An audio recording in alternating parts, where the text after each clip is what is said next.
Good morning all. Sanjeev, Mona Dewat, Shiva Yadav, Aditya Kumar, thank you Aditya Kumar Singh, Krishna Gautam, Nasreen, Pankaj, Rana Haider Ali. Rana Haider Ali पहला student था जो आज स्क्रीन पे मुझे दिखा। दिलीप कुमार,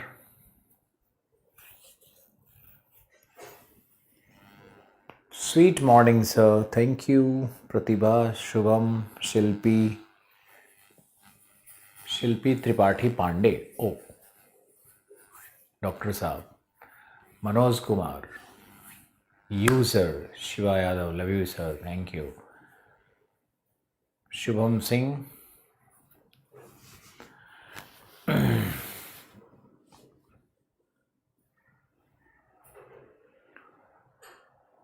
okay.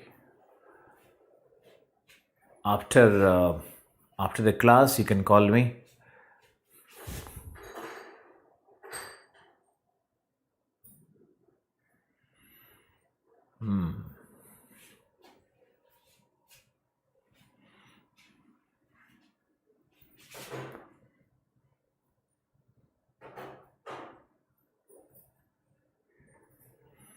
मोना देवात, जयपुर से ही क्लास के विषय में इनको पता चला। शिल्पी, ओके। दिलीप, सपना, रोहित गंगवार, गंगवार है या गैंग वॉर है? अजय कुमार, नवादा से, oh great, thank you Ajay Kumar. Saurabh, Bhavani Shankar, Archana Prajapati, Diksha Rani, Subhash Chandra Thakur, Kripti, Abhay Pratap Singh, Rajvardhan. Current वाली, कल तो हिस्ट्री वाली पीडीएफ गई थी, सारी पीडीएफ को धीरे धीरे करके डाला जा रहा है। दिल्ली में कोरोना संकट बहुत ही भयावह रूप ले चुका है। हमारे मोहल्ले में हमारे यहाँ के प्रेसिडेंट ही डेथ कर गए, पूर्व प्रेसिडेंट थे खट्टर साहब, उनकी मृत्यु हो गई है कोरोना से। थोड़े व्यथित भी हैं हम, लेकिन कोई बात नहीं है। सौरभ प्रजापति, सुभाष चंद्र, क्यों फ्रस्ट्रेशन है? शिवा यादव, खुश हो जाओ जल्दी से, स्माइल मारो बहुत लंबा वाला। ये एक तरह का स्ट्रेचिंग एक्सरसाइज भी है और हैप्पीनेस को क्रिएट करेगा। तुम मुंह ऐसे लटकाए नहीं रहा करो।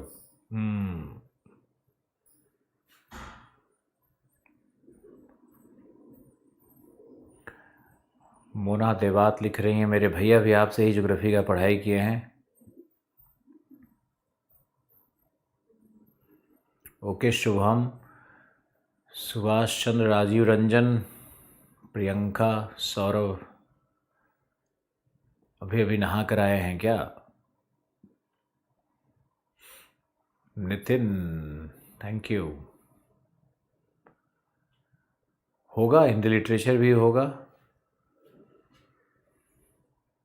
आपसे पढ़कर दीदी आरएस बन गई, राधिका। आपका स्टूडेंट पीएमओ में है, थैंक यू। सारा इन्फॉर्मेशन तुम ही लोग देते रहते हो।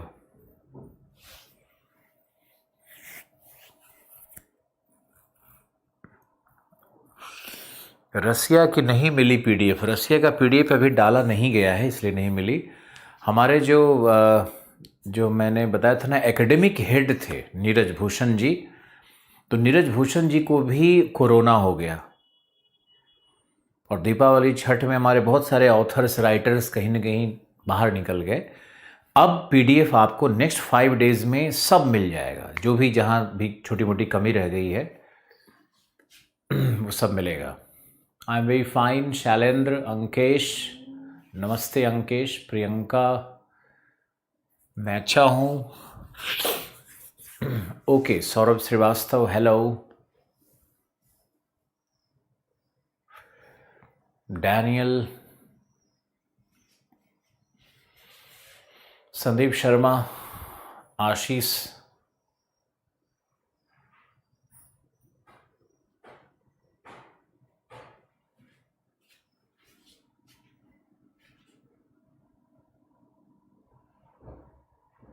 आज कुछ इन्फॉर्मेशन देना है क्या सर? कौन सा इन्फॉर्मेशन देना है? रिया शर्मा, व्हाट्सएप हम देखते हैं लेकिन इतने एसएमएस आते हैं कि सब कुछ देखना तो पॉसिबल नहीं है। कई बार कुछ लोगों के रह जाते हैं। कॉन्फिडेंस आया, शैलेंद्र चौहान, स्वयंभू साहू, चलो बहुत अच्छे।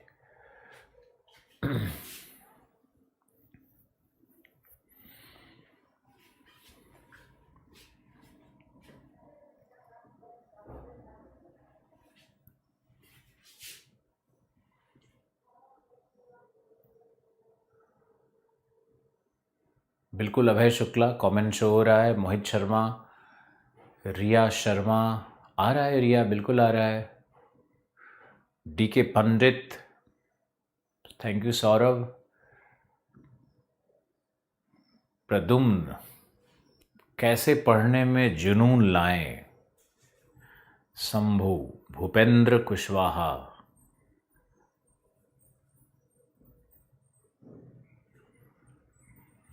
रसिया का रूस का जो एक्सटेंशन है ना, देखो कैसे है ग्लोब में, तो टाइम जोन उसमें कई डालना पड़ेगा। इन टॉपिक्स पे आएंगे हम कभी। अखिलेश धाकड़, हैप्पी दिसंबर। ओके रिया, मेहनत करिए। अभय शुक्ला, धनराज प्रजापति, अभिमन्यु, आनंद सिंह, हम जरूर घूमने आएंगे Kushinagar. Pradyumna, Dilip, Vipin Gautam, good morning. Answer writing बताने का टाइम धीरे धीरे आ रहा है। और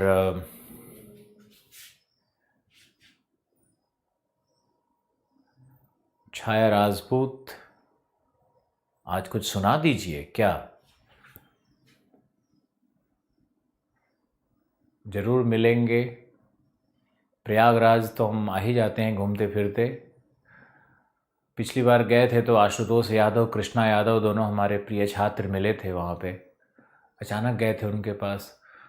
आशुतोष का तो 70, वो तो एसडीएम बन गया। कृष्णा अगली बार बन जाएगा।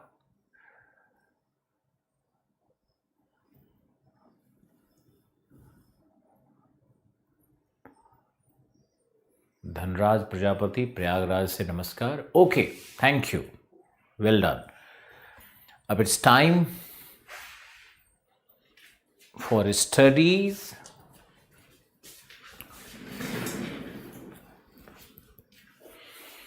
चलो शुरू करते हैं। यूरोप चलते हैं और यूरोप का एटलस निकालो।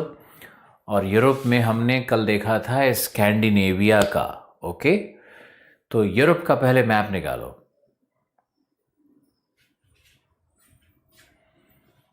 बहुत अच्छी बात है Subhash Thakur, Saurabh Srivastava, love you to.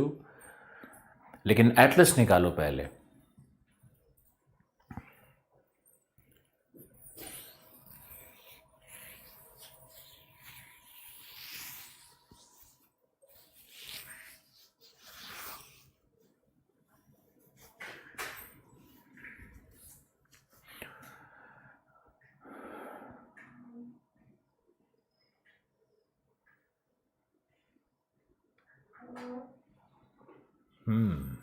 निकाल लिए, वेरी गुड। कृप्ति बहुत फास्ट हैं, वेरी गुड। तो अगर आपने निकाल लिया एटलस, तो वापस जा कर के देखो नॉर्वे, स्वीडन, मैंने जो दिखाया था लोकेशंस उसको रिवाइज करो। Finland, Iceland, Denmark, Fenno Scandinavia को देखना है। कैपिटल्स को देखना है। कैपिटल दिखा, very good. Baltic sea, gulf of Riga, gulf of Bothnia, gulf of Finland, ये सब आप लोगों को, आपको दिखाया गया था, आपने देखा था। ओके रिया,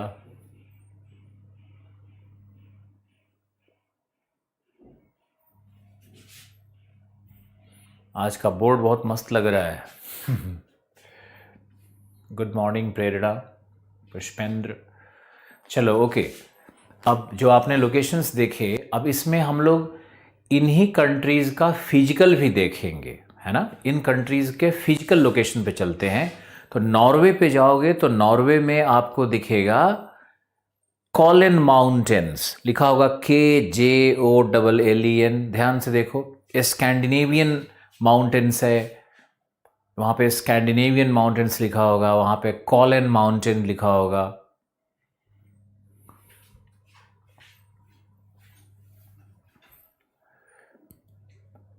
मिल गया। तो अगर वो मिल गया तो उसका हाईएस्ट पीक भी मिलना चाहिए। कुछ एटलस में 2 हाईएस्ट पीक दिखा रहा है, ऊपर नीचे एक ही नाम लिख दिया है, ध्यान रखना। हाईएस्ट पीक उसका देखो,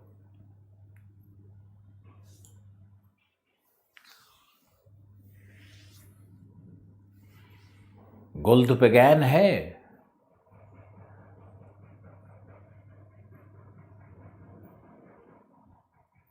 हाईएस्ट पॉइंट देखना बहुत जरूरी है। हाँ, गोल्डपेगैन, यस, लिख दिया लोगों ने, मिल गया आपको। Very good, well done. और अब क्या करना है कि बाल्टिक नेशंस को देखना है। देखो, ज़्यादा तो हम दिखाते नहीं हैं, जितनी आवश्यक चीज़ें हैं वही देखनी है आपको। और अगर आप कॉलन माउंटेन्स को देख रहे हो, कॉलन माउंटेन्स, जो जे है ना उसका प्रोनाउंसिएशन एच रखा जाता है। यहाँ की भाषा केल्टिक है, केल्टिक भाषा, केल्टिक ग्रुप है भाषाओं की। ओके,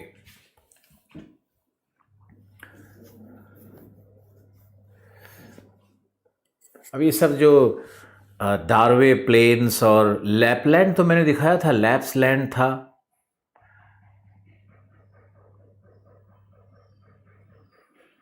ओके, लैपलैंड्स तो मिला ही था, लैप ट्राइब के विषय में बताया था। अब ऐसा करो कि जल्दी से बाल्टिक के पास आओ और एक लिखो, नोटबुक में लिखो बाल्टिक नेशंस।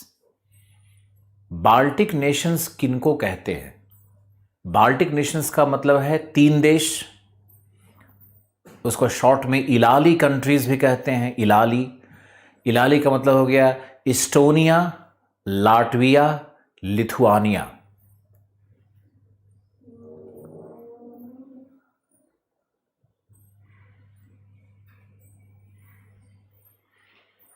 निशा, वेरी गुड, ध्यान से देखो।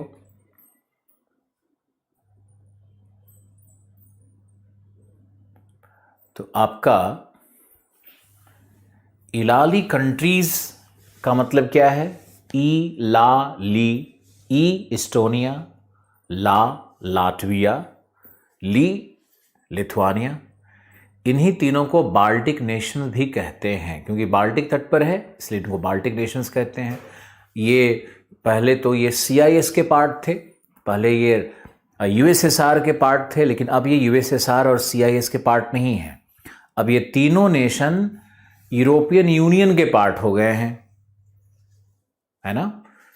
क्योंकि USSR के विघटन के बाद जब वहाँ साम्यवादी व्यवस्था का पतन हुआ, उसके बाद जो उसके जो फेडरेशन में, उसके कॉन्फेडरेशन में जो देश थे वो धीरे धीरे अलग हो गए, और धीरे धीरे वहीं पे नीचे देखो बेला रसिया है, सब यूरोपियन यूनियन को ज्वाइन कर लिया है। बेला रसिया को ढूंढो, बेलारूस मिला?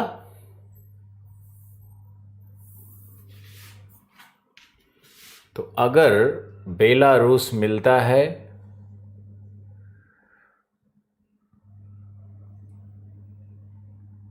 तो ये बहुत अच्छी बात है।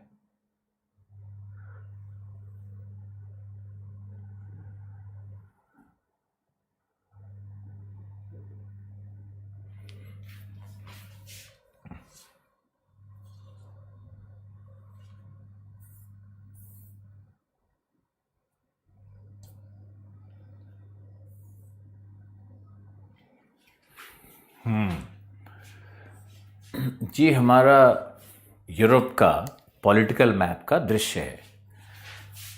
इसमें देखो, यह है हमारा लिथुआनिया, एक देश यहाँ था लिथुआनिया, बाल्टिक के तट पर है। दूसरा देश है लाटविया, रीगा इसी का कैपिटल है, यहाँ पर रीगा है। और इधर है इस्टोनिया, आइलैंड्स भी एस्टोनिया में। तो ये 1 2 3 इनको कहते हैं बाल्टिक नेशंस। ये बाल्टिक देश यही कहलाते हैं। अब देखो इसके नीचे कौन है, मैंने अभी जस्ट बोला था बेलारसिया, बेलारूस है, राजधानी मिन्स्क है। सबकी राजधानी को भी रटो, राजधानी मिन्स्क है। उसके बाद नीचे यूक्रेन है, यूक्रेन बहुत ही बड़ा है। अब यूक्रेन में तुमको कुछ लिखना पड़ेगा, यूक्रेन में आपको लिखना पड़ेगा। ये पूर्वी, इसको हम लोग पूर्वी यूरोप कहते हैं। 1 2 3 ये सब जो भी 4 5 माल्डोवा 6 रोमानिया 7 ये सब बुल्गारिया 8 ये सब पूर्वी यूरोप कहलाता है। अब आपको देखना है कि यूक्रेन में कौन कौन सी नदियां हैं और ब्लैक सी में कौन कौन सी नदियां प्रवेश कर रही हैं, इसको देखना है। ब्लैक सी में कौन कौन सी नदियां प्रवेश कर रही है, इसका एक लिस्ट बनाओ। और यूक्रेन को देखना है। हम यूक्रेन का एक नक्शा यहां से ड्रॉ कर लेते हैं, ताकि आपको कोई ज़्यादा परेशानी ना हो। ये हमारा यूक्रेन है, नंबर 5। लिखो यूक्रेन,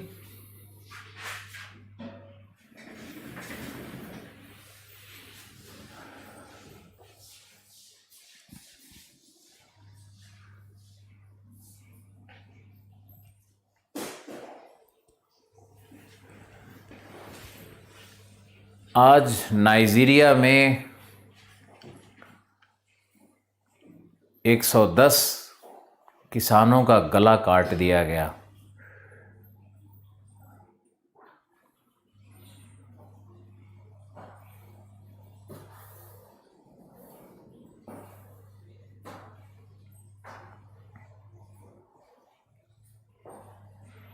क्यों हुआ था विघटन यूएसएसआर का?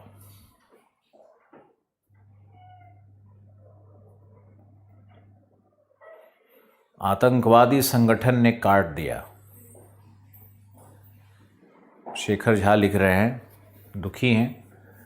चलिए ये सब डिस्कशन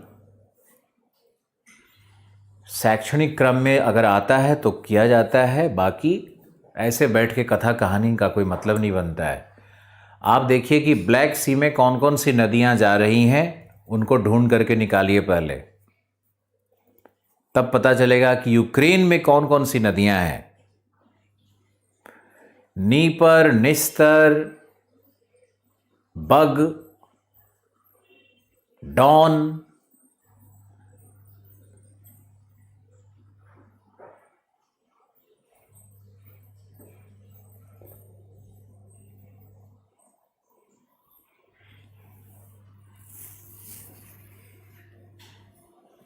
मिला?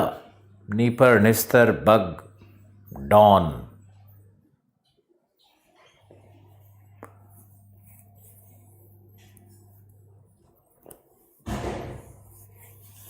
लिखो यूक्रेन खनिज संसाधन की दृष्टिकोण से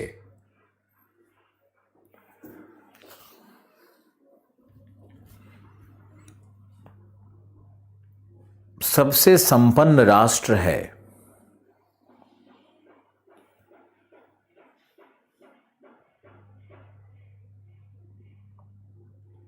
यहां के डोनेट्स्क बेसिन में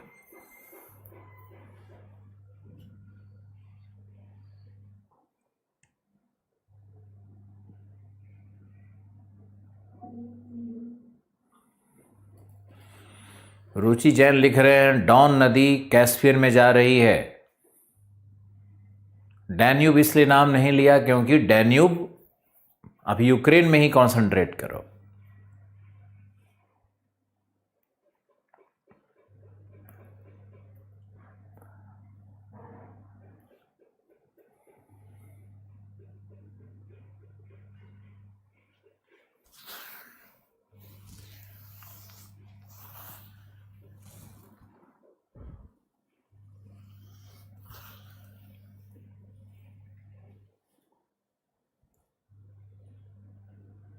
ओके, आगे देखो, यूक्रेन में लिखो कि यहाँ खनिज संपदा बहुत विशाल है। लिखो डोनेट्स बेसिन, DON, यहाँ देखो डोनेट्स बेसिन है।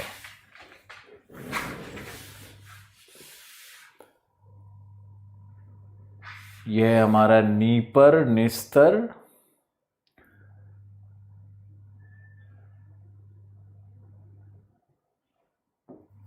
यहाँ पे दिया नहीं है लेकिन आपको दिखाते हैं। डोनेट्स्क है, डोनेट्स्क बेसिन है, जिसको हम लोग डोनबास भी कहते हैं, इसी को डोनबास भी कहते हैं। तो डोनबास क्षेत्र है, ये कोयला के लिए है, कोल के लिए है। फिर यहाँ पर एक भाग है, इसका नाम है Kursk, KURSK, Kursk magnetic anomaly.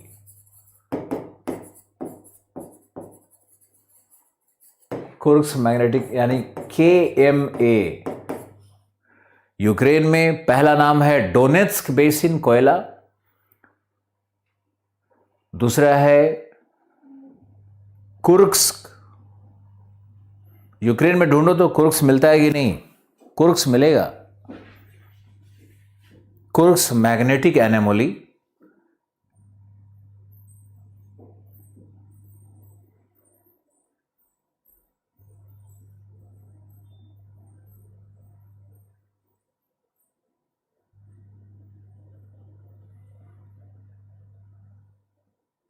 Kursk रसिया और यूक्रेन के सीमा पे है, रसिया में होना चाहिए।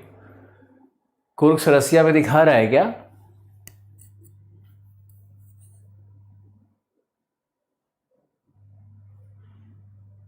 कुर्स्क रसिया में दिखा रहा है।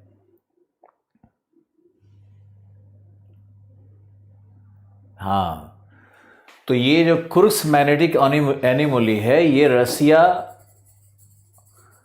के पास है, लेकिन ये यूक्रेन इस पे दावा करता है, विवादित है, लेकिन है ये रसिया में। तो कुर्स्क मैग्नेटिक एनोमली रसिया का लोहे का भंडार है, ये लौह अयस्क का भंडार है, लौह अयस्क है कुर्स्क मैग्नेटिक एनोमली। यूक्रेन में आओगे तो नीचे मिलेगा कर्च पेनिनसुला।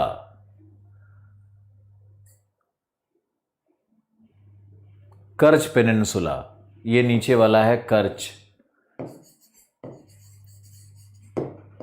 कर्च पेनिनसुला में लोहा है, और यहां बीच में एक जगह है जिसका नाम है ज़ैपोरोज़ी। ज़ैपोरोज़ी यूक्रेन में। डॉन नदी भी रूस में है। काला सागर ब्लैक सी है।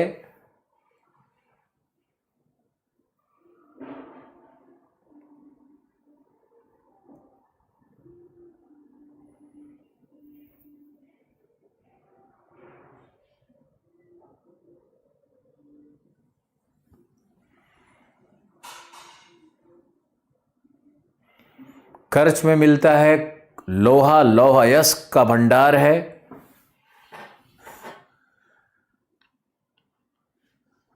कर्च पेनिनसुला है। क्रीमिया, क्रीमिया लिखा है क्या वहां पे?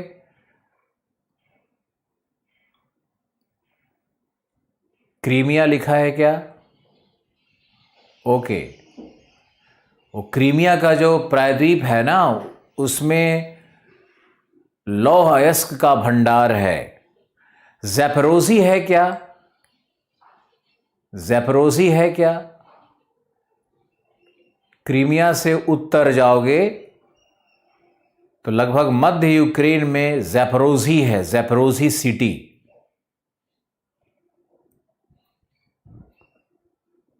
ज़ैपोरोज़ी को लिखा जाता है, ये सबसे बड़ा आयरन एंड स्टील का केंद्र है। ज़ैपोरोज़ी में आप लौह अयस्क का कारखाना है।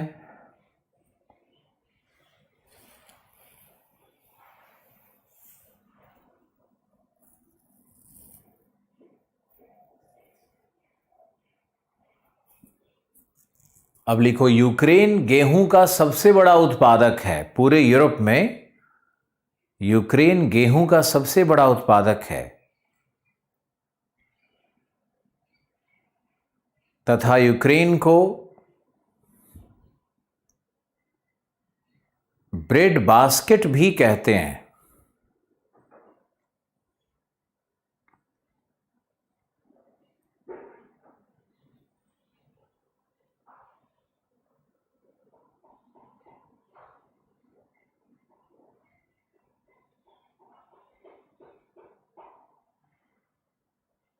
क्योंकि यहां स्टेपी घास के मैदान यूक्रेन में सबसे ज्यादा है। स्टेपी घास के मैदान फैले हुए हैं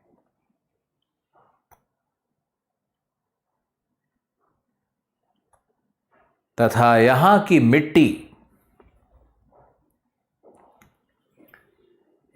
मिट्टी चेरनोज़ेम कहलाती है। यहां की मिट्टी चेरनोज़ेम कहलाती है।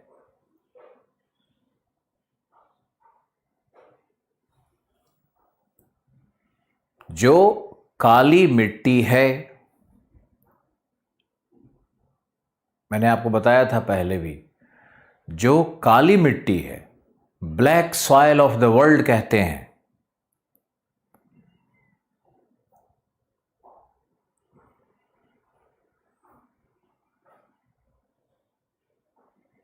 इस मिट्टी में कैल्शियम एवं ह्यूमस की मात्रा उच्च होती है।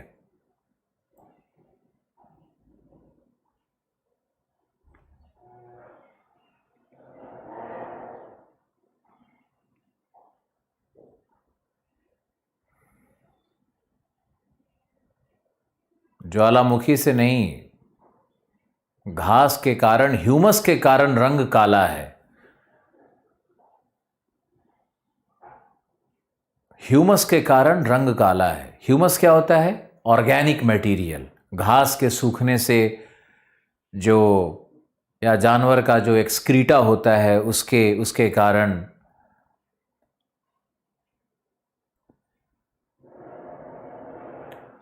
और लिखो, नदियां इस काली मिट्टी को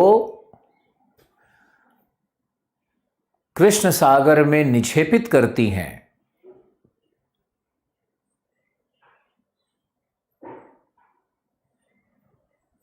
कृष्ण सागर में निक्षेपित करती हैं। अतः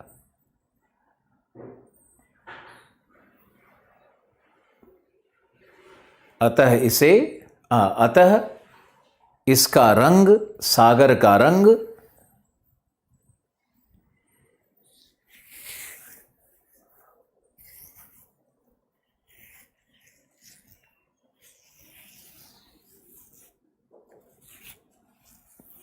काला है।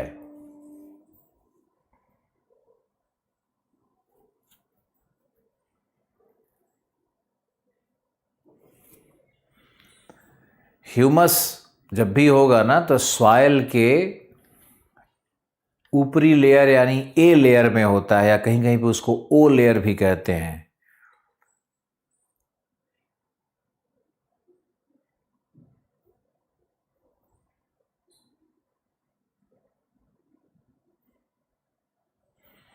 ओके, ये था यूक्रेन में लौह इस्पात उद्योग, वहां के उत्खनन केंद्र और वहां की मिट्टी, वहां का फसल।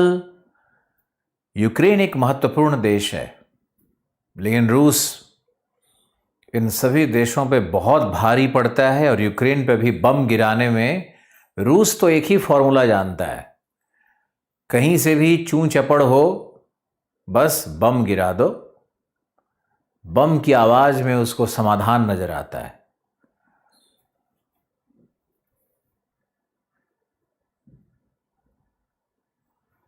कर्च जल संधि है और क्रीमिया होगा, वहां पे पेनिनसुला पे क्रीमिया लिखा होगा।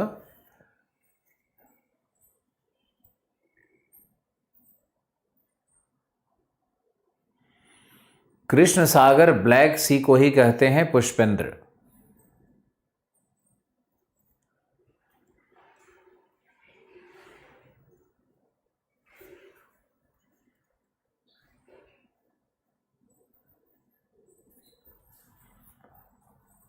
ओके, अब हम लोग यूरोप में चलते हैं और यूरोप के पूरे मैप में आप अच्छे से देखना, हम सब सिटीज को भी दिखाएंगे और नदियों को दिखाएंगे।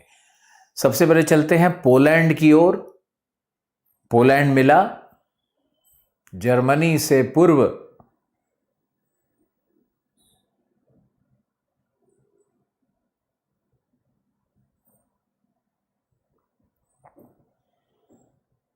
ओके।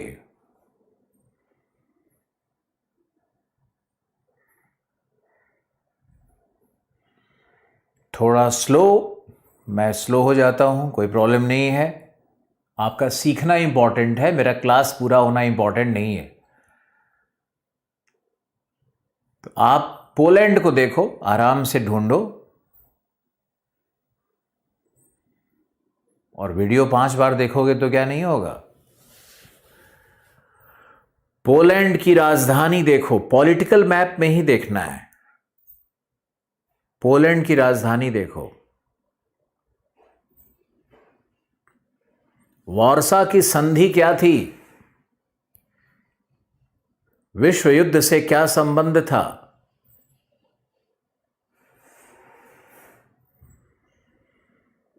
पोलैंड में नदियों को देखो, ओडर, विस्चुला,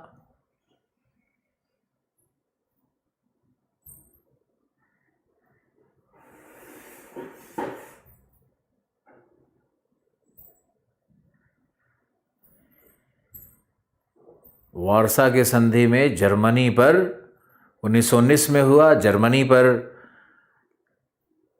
बहुत बड़ा फाइनेंशियल आर्थिक लगान लगाया गया और सेकेंड वर्ल्ड का कारण भी माना जाता है वार्सा की संधि को ही, क्योंकि उसमें बहुत अन्याय था।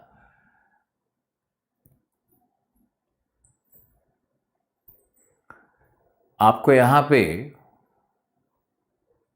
विस्चुला, ओडर और इल्ब, इल्ब नदी मिला क्या, सीमा पर जाओ, पोलैंड के पश्चिमी सीमा पर इल्ब है।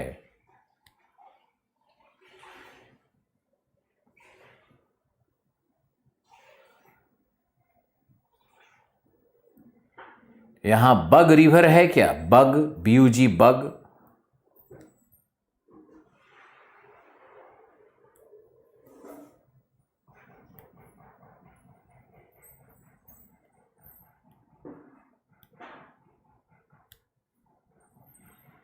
इल्ब नदी बहुत इंपॉर्टेंट है। ये सब बाकी रिवर मत देखो ना, जो रिवर दिखा रहे हैं वही देखो।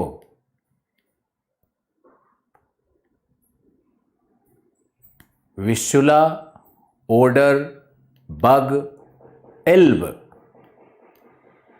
नदियों को देख लिया। अब पोलैंड के अंदर में जाओगे तो पोलैंड में मिलेगा तुमको आयरन ओर का बड़ा बड़ा माइनिंग एरिया, आयरन ओर का, और आयरन ओर सिटी मिलेगा। वार्सा से दक्षिण जाओ,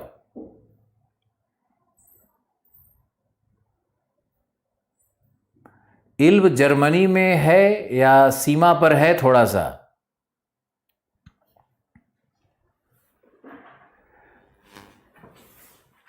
क्या पोलैंड की सीमा पर इल्ब नहीं है?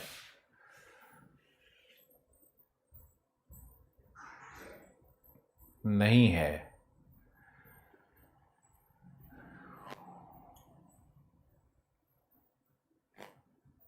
इल्ब जर्मनी में मिलेगा, ये रहा इल्ब, और ये रहा ओडर। ओडर है सीमा पर।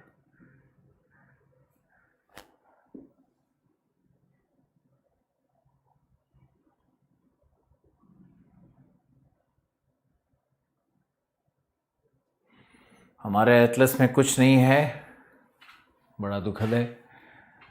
पोलैंड में, जर्मनी में है, बिल्कुल कंफर्म है, जर्मनी में है।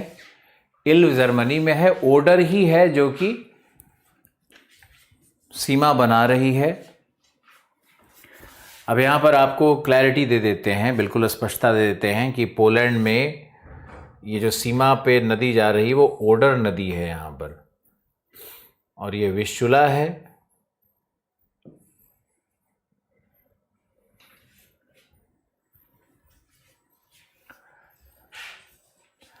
अब हम लोग पूरी तरह से नदियों को ही देख लेते हैं।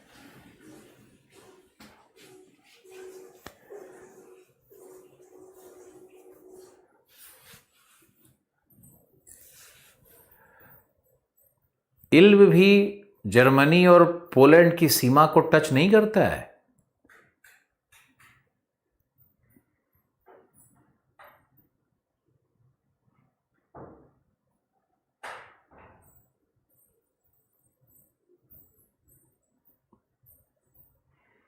बग मेनली यूक्रेन में है।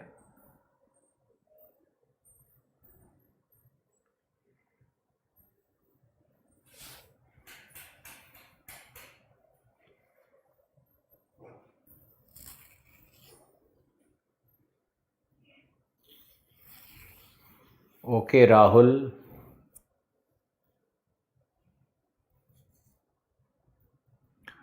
अरे भाई, कुछ नदियां ऐसी होती हैं जो 2-3 देश में होंगी, इसमें विवाद नहीं करो सोच करके कि इस देश में है कि उस देश में है।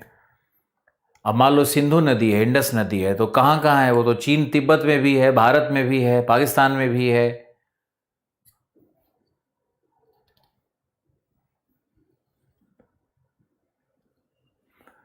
और बहुत नदियों का नेटवर्क होता है तो कंफ्यूजन हो जाता है। अब आपको हम, रुको सब लोग, फिर से देखते हैं।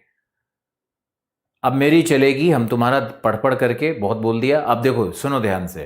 पोलैंड चलते हैं और पोलैंड से हम लोग घूमेंगे एंटी क्लॉकवाइज। पोलैंड से एंटी क्लॉकवाइज चलना है। तो सबसे पहले मिलेगा विशुला, फिर मिलेगा ओडर, फिर मिलेगा राइन, जर्मनी में है राइन, फिर मिलेगा सीन, फिर मिलेगा लॉयर, फिर मिलेगा गैरोन, और फिर मिलेगा रोन। सिस्टमैटिक करो। फिर से पोलैंड में जाओ, फिर से पोलैंड में जाओ। आपके ऊपर छोड़ने पे तो हंगामा हो जाता है।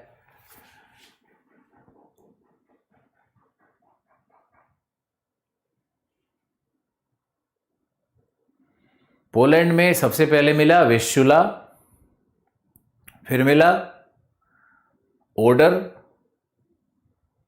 जर्मनी में आओगे मिलेगा इल्ब, फिर मिला राइन, राइन नदी मिली,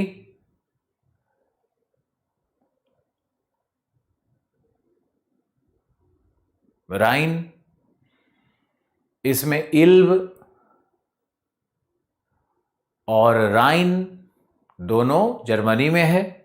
उसके बाद फ्रांस में घुसो, वहां मिलेगा सीन, लॉयर, गैरोन, और नीचे भूमध्य सागर में जाने वाली नदी है रोन, RHONE।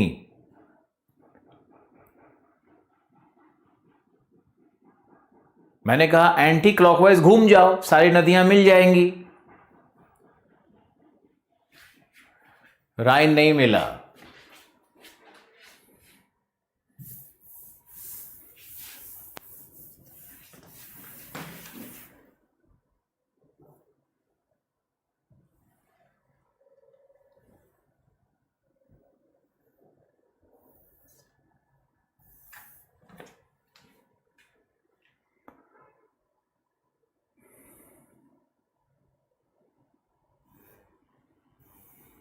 देखो, इस मैप को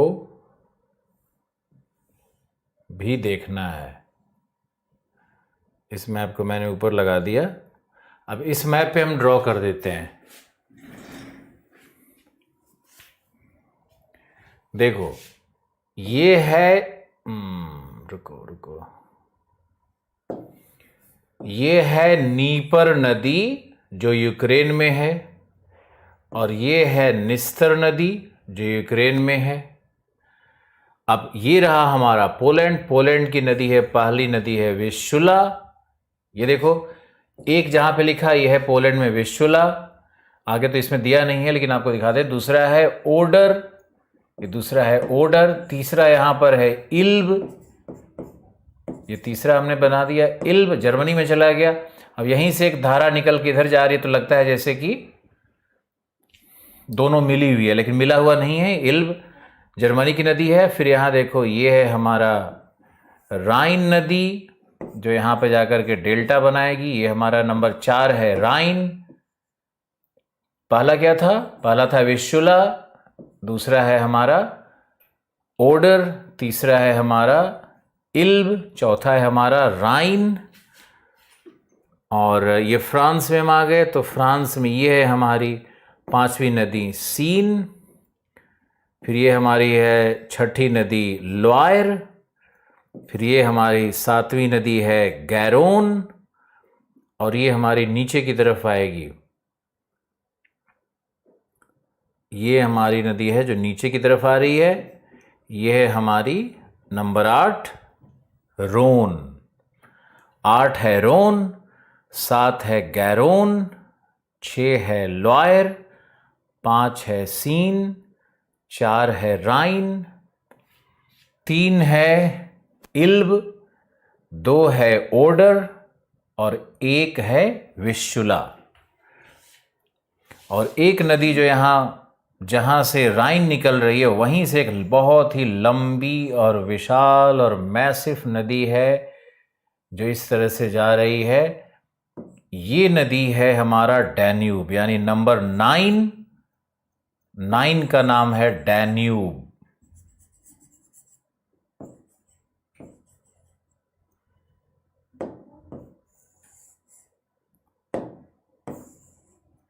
यह है डैन्यूब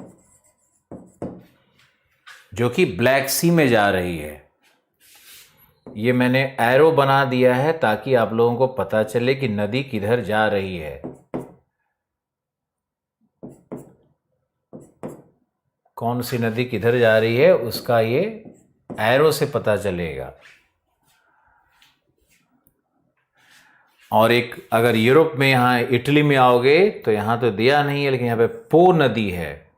ये हमारा है नंबर 10, इटली की सबसे महत्वपूर्ण नदी पो, जो एड्रियाटिक सी में जाएगी। ये हमारा जो डॉटेड है, ये हमारा सागर है एड्रियाटिक, और ये हमारा है एजियन सी। ये हमारा है ब्लैक सी। देखो, ये डॉन नदी है रूस में।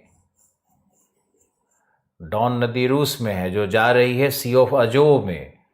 यही है हमारा डॉन। पूरा क्लैरिटी मिल जाएगा। ये है हमारा वोल्गा।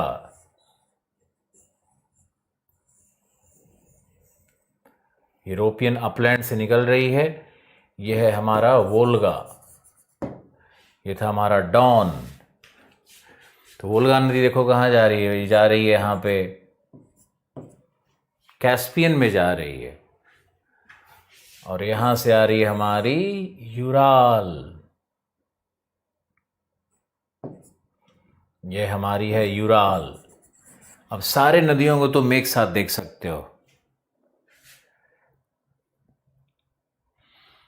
नदियों का जो नेटवर्क है उसको और देखो। यहां पे एक नदी है इब्रो, स्पेन में नदी है ये है हमारा 9, 10 हो गया था, इसको हमने 11 कर दिया। 11 नदी है इब्रो। और टैगस नदी है यहाँ स्पेन और पुर्तगाल में। स्पेन और पुर्तगाल में है टैगस नदी। यूरोप के नदियों के नेटवर्क को देखो।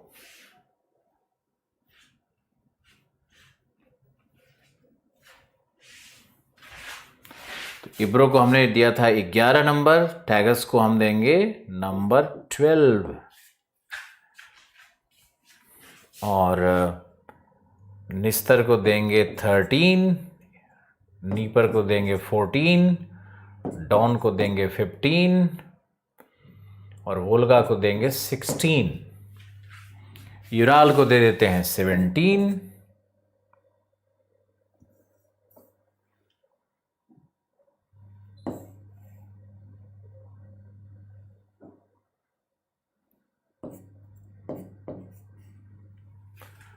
सत्रह नदियां।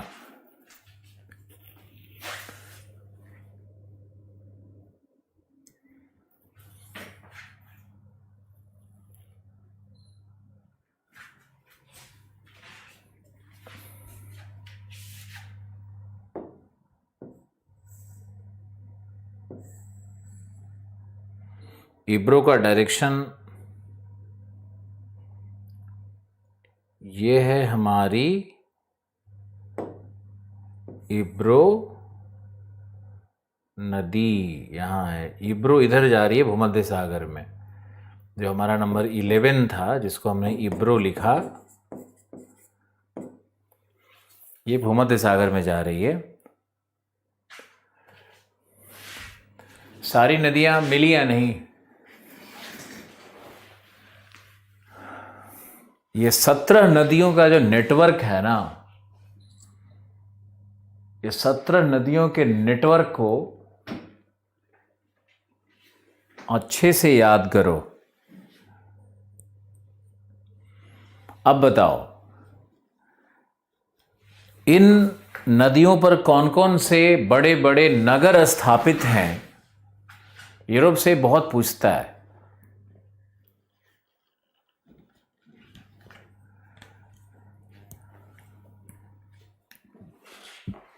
ओके, नदियों का नेटवर्क हो गया। अब नदियों पे अवस्थित नगरों को देखें।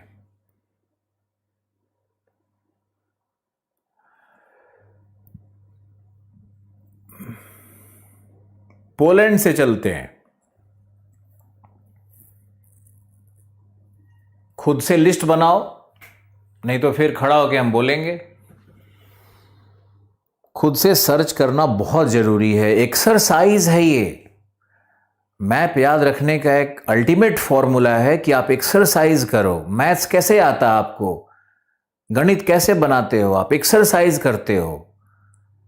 प्रतिशत और क्या क्या जो होता है, एक एक नियम, ये बिल्कुल याद करनी पड़ेगी। 17 नदियों का जो नेटवर्क है, इसको याद करनी पड़ेगी। बनना चाहते हो आईएएस, बदलना चाहते हो अपने आने वाली पीढ़ियों को, और 17 नदी का नाम जिसमें से 8-10 तो पहले से ही याद है। Warsaw on the bank of river Vistula. Poland में चलो, सब लोग पोलैंड में रहो, पोलैंड से बाहर कोई नहीं निकलेगा।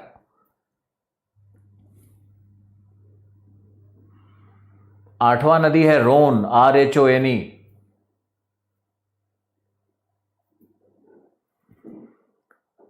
सबसे पहले पोलैंड के अंदर चलो, वहां देखो,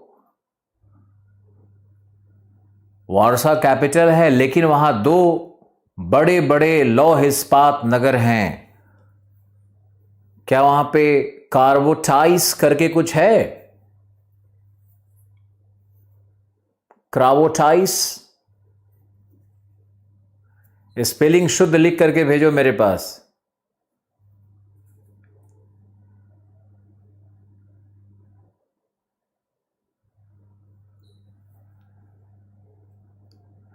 क्राको और क्रावोटाइस, दो नगर है। क्राको और कार्बोटाइस ऐसे करके कुछ होगा। हो सकता है क्रावोटाइस नहीं दिया हो, तो आप क्राको को नजर अंडरलाइन कर लो और नोटबुक में लिख लो लौह इस्पात नगर, क्राको और कार्बोटाइस।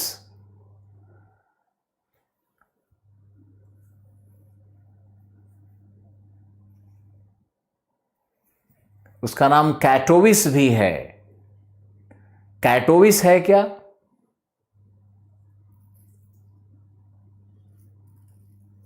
अगर कैटोविस है तो नया नाम कैटोविस है। क्राको और कैटोविस, हाँ आप लिख लो क्राको और कैटोविस लौह इस्पात नगर है।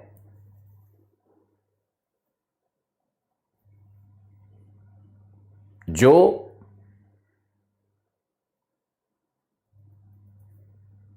पिल्सेन, PILSEN,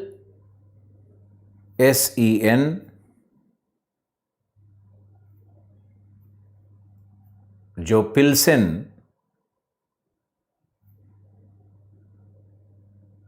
उत्खनन क्षेत्र पर आधारित है।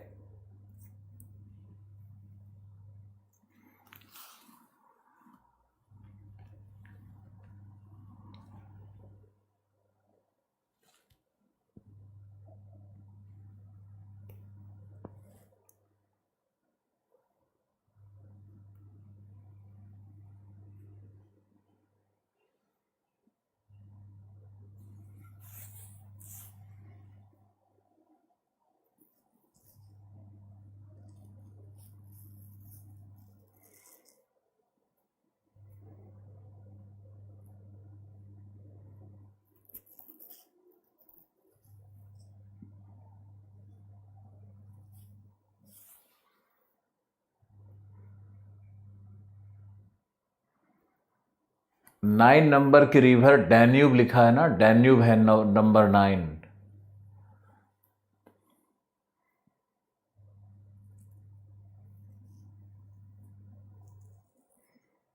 ओके, पोलैंड में पिल्सेन माइनिंग एरिया है, कोयला लोहा। अब चलते हैं जर्मनी में। तो जर्मनी में राइन नदी पर क्या क्या है उसको लिखना होगा। तो आप लिखिए, कुछ पहले लिखिए, लिखो राइन नदी विश्व की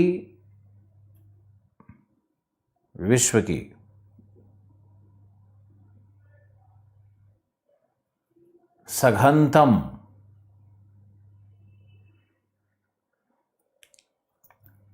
अंतर्देशीय जलमार्ग है।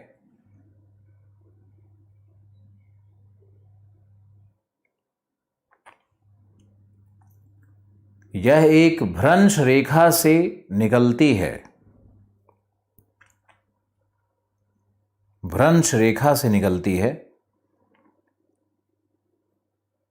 तथा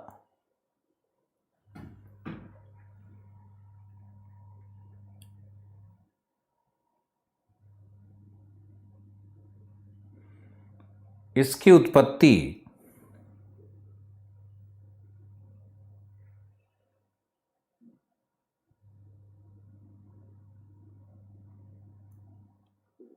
ब्लैक फॉरेस्ट जर्मनी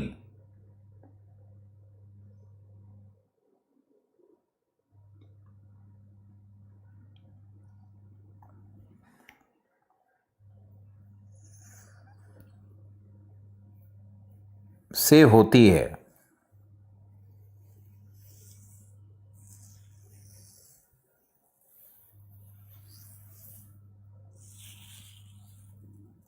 यह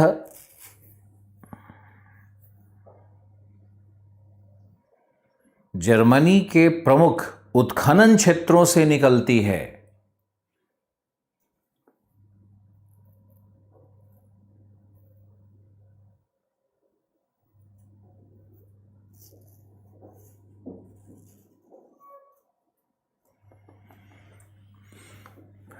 यह जर्मनी के प्रमुख उत्खनन क्षेत्रों से निकलती है।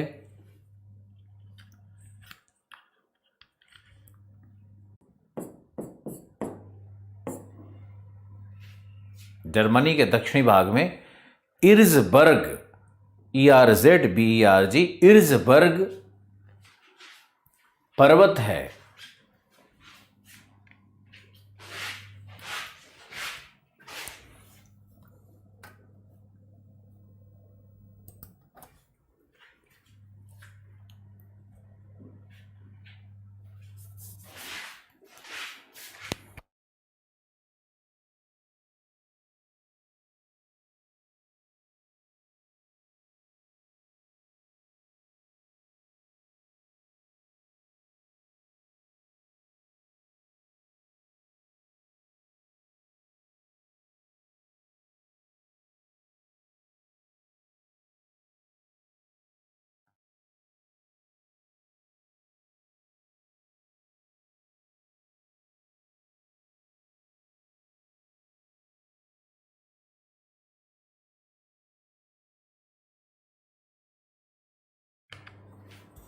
शायद जर्मनी पे वीडियो रुक गया। चलो हम पूरी बात फिर से कह देते हैं। ओके, तो आप लिखो कि जर्मनी की सर्वप्रमुख नदी राइन है। राइन वहाँ का जीवन रेखा है। राइन नदी भ्रंश घाटी से निकलती है।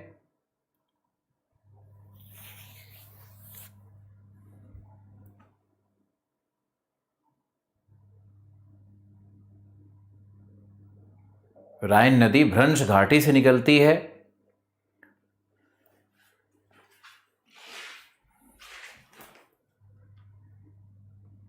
Origin of Rhine, origin of Rhine River. I found this on the web.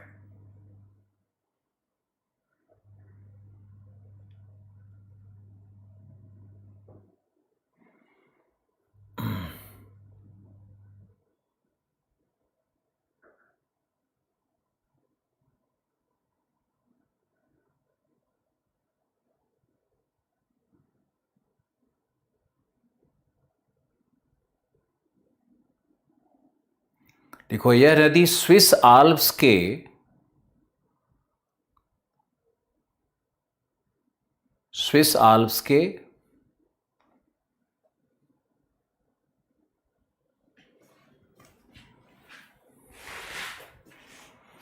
ग्रोबुदेन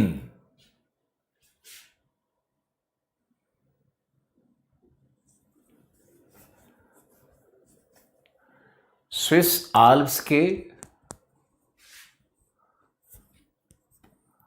ग्रोबुदेन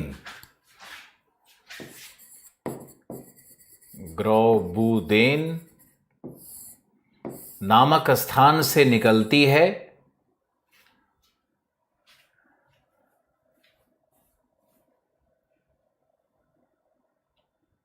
तथा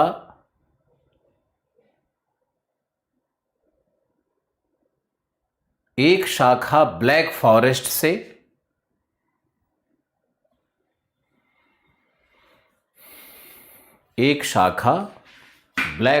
से भी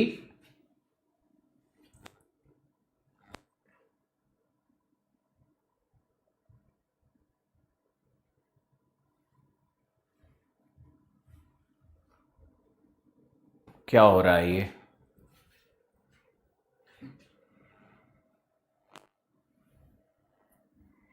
तो राइन रिवर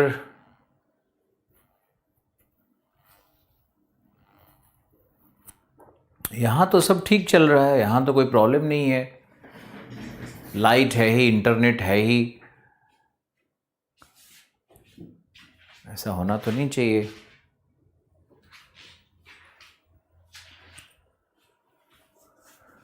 तुम लोग कंफ्यूज कर दे रहे हो मुझे लिख लिख करके। चलो हम रिपीट करते हैं कि जर्मनी की सर्वप्रमुख नदी राइन नदी है, भ्रंश घाटी में बहती है, ब्लैक फॉरेस्ट से इसका एक ओरिजिन है, परंतु ये स्विस आल्प्स के ग्रैबुडिन नामक जगह से इसकी शाखा है, शाखाएं निकल रही है। तो ग्रैबुडिन से पहले ब्लैक फॉरेस्ट माना जाता था, अब ग्रैबुडिन से इसकी शाखा मानी जा रही है। और लिखो, यह नदी जो राइन नदी है, यह लौह इस्पात उद्योग के लिए बहुत प्रसिद्ध है। तो आप लिखो, सबसे बड़ा औद्योगिक प्रदेश राइन नदी घाटी है पूरे यूरोप में।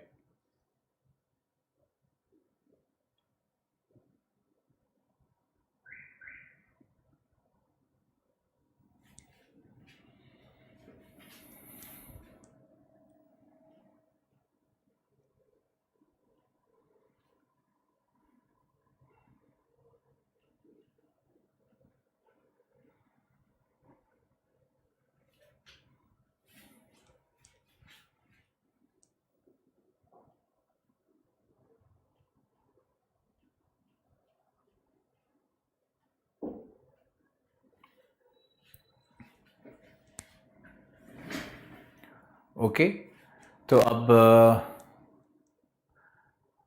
सबसे बड़ा औद्योगिक नगर है, औद्योगिक नगर प्राप्त होते हैं राइन के किनारे।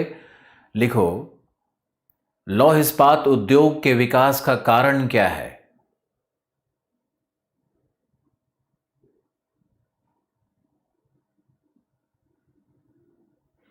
लौह इस्पात राइन नदी के किनारे क्यों विकसित है, इसका कारण क्या है? तो पहला लिखो कि यहां रूर और सार दोनों राइन की सहायक नदियों का नाम है।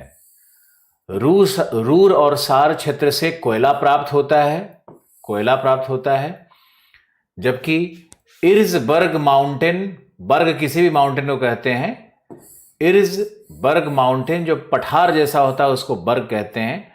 तो इर्जबर्ग माउंटेन से आयरन ओर प्राप्त होता है।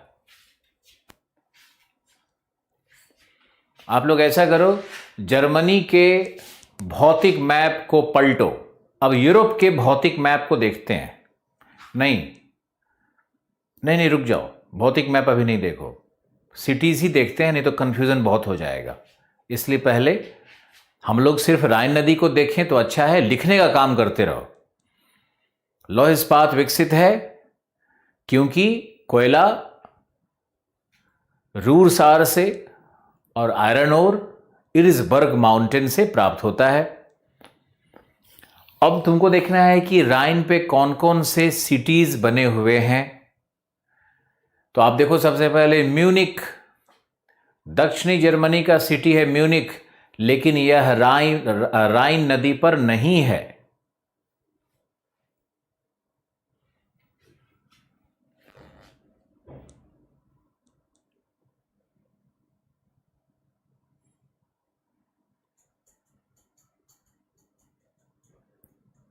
राइन नदी पर नहीं है।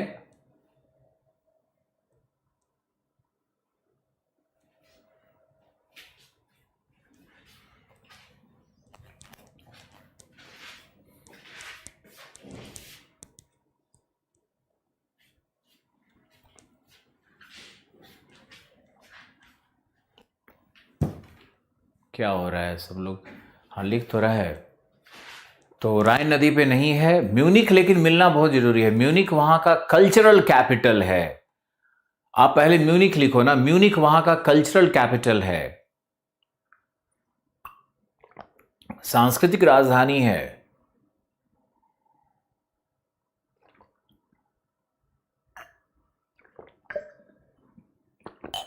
अब आपको नीचे आना है। अब आपको मिलेगा फ्रैंकफर्ट।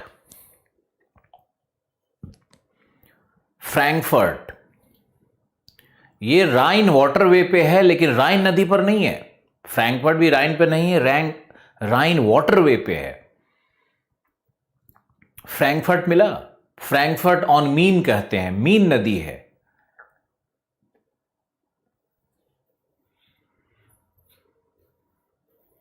म्यूनिक है, फ्रैंकफर्ट है। फ्रैंकफर्ट राइन के एक सहायक नदी मीन पर है। फ्रैंकफर्ट भी मिल गया। ओके, अब हम लोग राइन नदी पे देखते हैं तो क्या क्या मिलेगा। कोलोन, स्टुटगार्ट,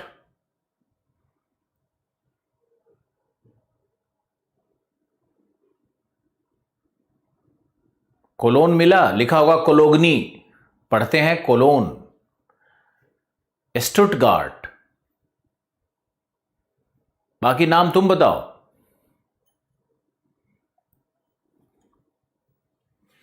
कोलोन, स्टुटगार्ट, ये सब मिला।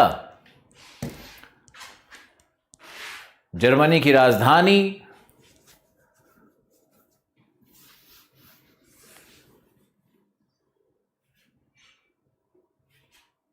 बोन, एसेन, एसेन मिला, ESSEN। और बिल्कुल किनारे जाओगे डेल्टा पर तो मिलेगा हैम्बर्ग।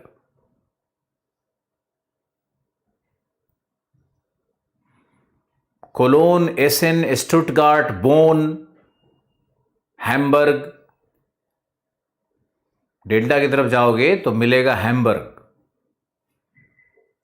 ये जितने भी सिटीज हैं सब में लौह इस्पात उद्योग हैं। डॉर्टमाउंट भी है,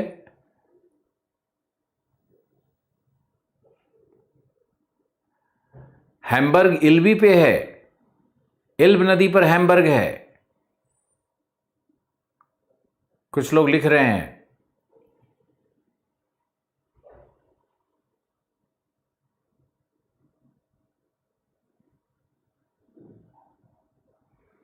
हाइडेलबर्ग,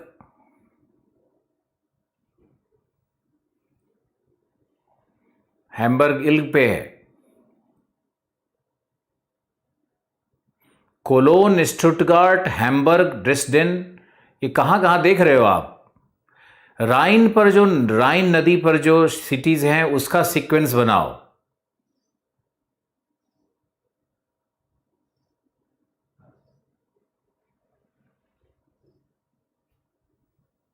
हैम्बर्ग तो इल्ब नदी पर है।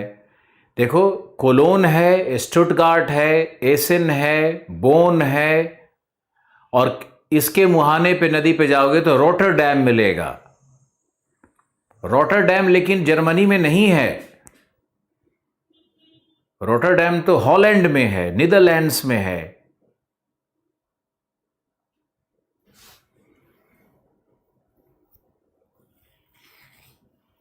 Stuttgart, bone, colon, एसेन।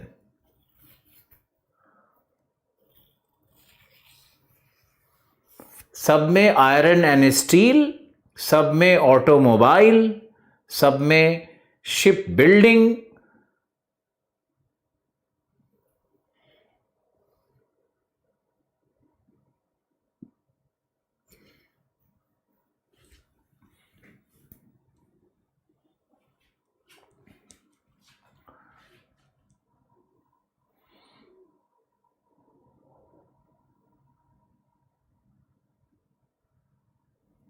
Okay, well done. अब जर्मनी तो हो गया, अब चलते हैं रॉटरडैम वाले देश में, नीदरलैंड्स में चलते हैं। नीदरलैंड्स में, नीदरलैंड का कैपिटल, हॉलैंड का कैपिटल। नीदर का मतलब होता है गड्ढा, HO हो का मतलब भी होता है पाताल। नीदर मतलब पाताल। चूंकि समुद्र तल से नीचे है ये देश, कि देश जो है ना ये समुद्र तल से नीचे है, और समुद्र के पानी को लोगों ने डाइक बना करके, इम्बैंकमेंट बना करके इन्होंने पानी को रोका हुआ है। समुद्र के पानी को रोका गया है। नहीं तो अगर ये इम्बैंकमेंट और डाइक हटा दिया जाएगा तो नीदरलैंड में समुद्र का पानी घुस जाएगा। इसका नाम नीदरलैंड क्यों है? नीदर का मतलब क्या है? हो का मतलब क्या है? पाताल, गड्ढा, नीचे है, समुद्र तल से नीचे है ये देश। अद्भुत देश है, यूरोप का सबसे ज्यादा डेंसली पॉपुलेटेड देश है। और डेन्यूब एक नदी है, भी आएंगे उस पर हम। अब आपको देखना है कि नीदरलैंड में किस नदी का डेल्टा है? बड़ा कठिन प्रश्न है। किस नदी का डेल्टा है?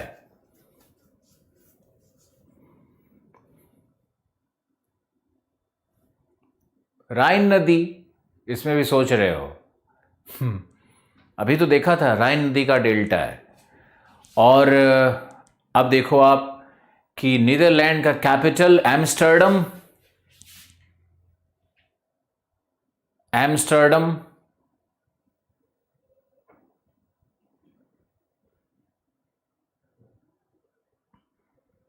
एम्स्टर्डम डायमंड कटिंग के लिए प्रसिद्ध है।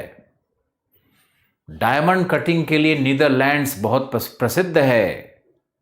लिखते जाइए। डायमंड कटिंग के लिए नीदरलैंड्स प्रसिद्ध है।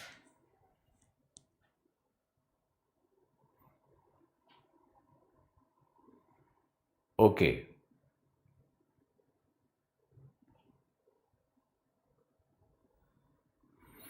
डायमंड कटिंग वहां भारतीय ही करते हैं।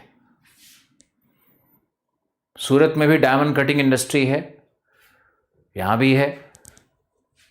अब देखो इसमें कि एम्स्टर्डम के अलावा क्या वहां पे एंटवर्प है?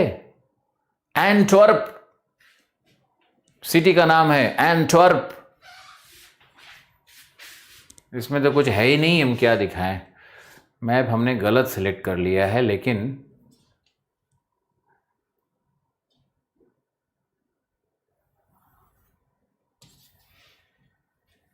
साइड करो।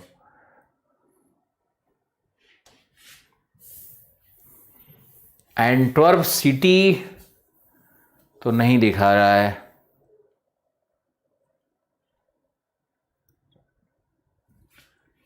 एंटवर्प है, वेरी गुड। पुष्पेंद्र नहीं है, Archana yes sir. Antwerp diamond cutting का पूरी दुनिया का सबसे बड़ा नगर है, डायमंड कटिंग का।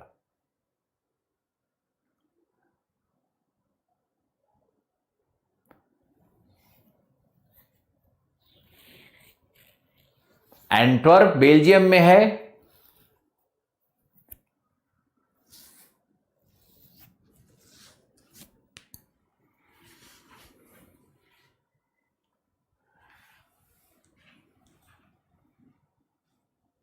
एंटवर्प को ध्यान से देखो। जहीर लिख रहा है कि एंटवर्प बेल्जियम में है।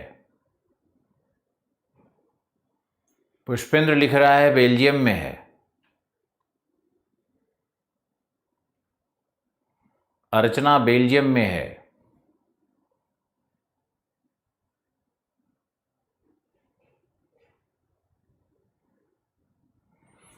बिल्कुल सही, बेल्जियम में है, नीदरलैंड के बॉर्डर पे है। बेल्जियम में ही है। एंटवर्प दुनिया का सबसे बड़ा डायमंड कटिंग सिटी है, बेल्जियम में। बेल्जियम का राजधानी ब्रुसेल्स देखो।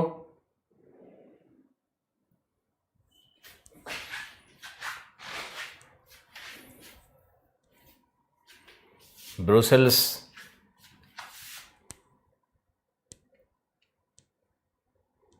यहां देखो, ये ब्रुसेल्स है, बेल्जियम की राजधानी ब्रुसेल्स।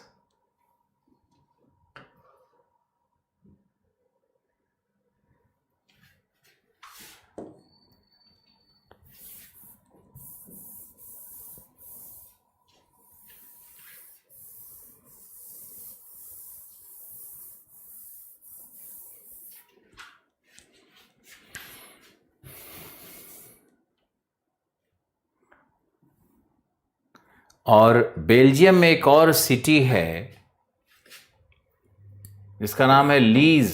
बहुत छोटा सा सिटी है, लेकिन बहुत विश्व में विख्यात है, इसलिए मैंने आपको लीज का भी नाम बताया। लीज शायद नहीं होगा आपके एटलस में, लेकिन आप बेल्जियम में लिख सकते हो। एंटवर्प भी बेल्जियम में है। लीज किस लिए प्रसिद्ध है? लीज दे रहा है क्या?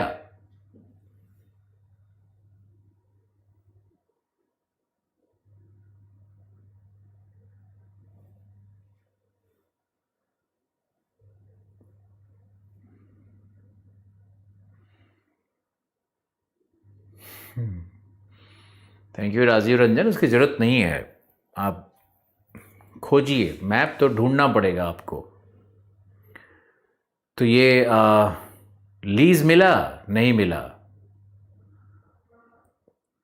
जिस देश का समुद्री सीमा नहीं है उसको लैंडलॉक कंट्री कहते हैं। लीज है पिस्टल के लिए, पिस्टल, पिस्टल जिसे फायर करते हो।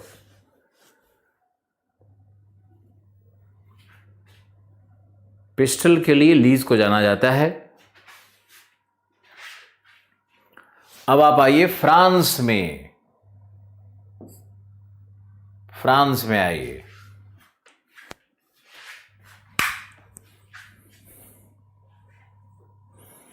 फ्रांस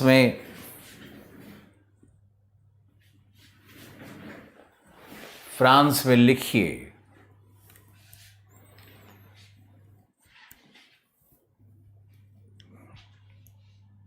फ्रांस में नदियों को मैंने दिखाया था। अब वहाँ के सिटीज़ को देखो। लग्जमबर्ग एक है वहाँ पे फ्रांस के ऊपर। बेल्जियम, लग्जमबर्ग और नीदरलैंड्स, 3 छोटे छोटे राष्ट्र हैं। लग्जमबर्ग भी देखना है आपको।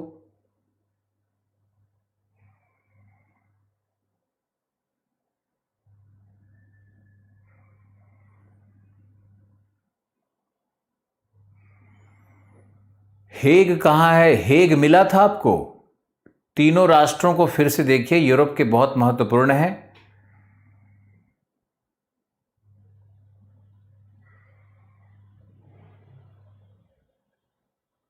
लग्जमबर्ग का कैपिटल लग्जमबर्ग सिटी।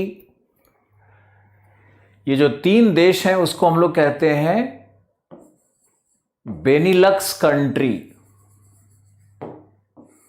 बेनिलक्स कहते हैं। हेग नीदरलैंड में है, international court of justice Hague में है।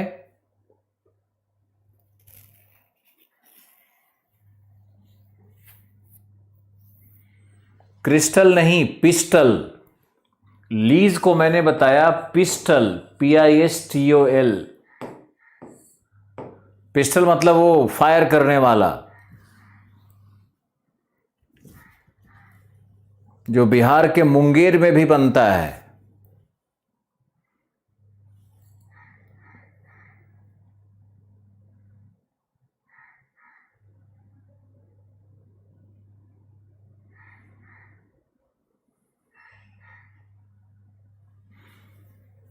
इंटरनेशनल कोर्ट ऑफ जस्टिस है यहां पे लग्जमबर्ग। बेनिलक्स कंट्रीज में कौन कौन से देश हैं? बेनिलक्स कंट्रीज में कौन कौन से देश हैं? 3 कंट्री, बेल्जियम, नीदरलैंड, लग्जमबर्ग।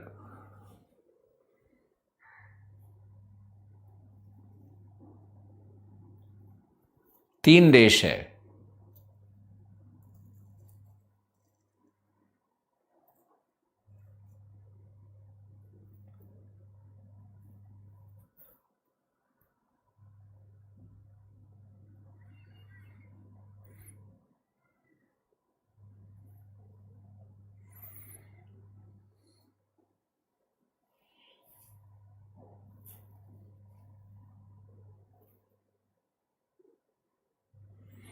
तीनों को कहते हैं बेनिलक्स, लिखा हुआ तो है, बेनिलक्स कहते हैं तीनों को। 3 देश यहां पर जो है ना, ये जो भाग है 3 देशों वाला, इसमें 3 देश है, 1, 2 और 3।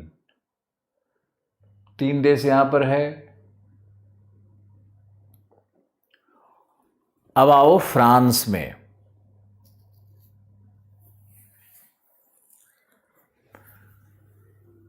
फ्रांस में नगरों को देखो। सबसे पहले Paris, fashion city of the world?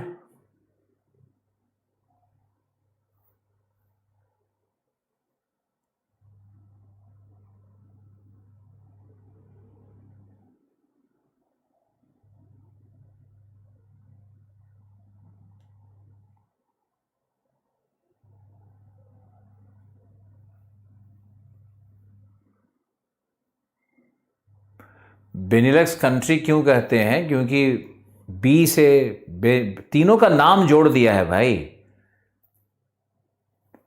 Fashion city of the world Paris. Italy वाला जो मिलान है, वेनिस है, उस पर हम अलग बात करेंगे। Fashion city of the world Paris है।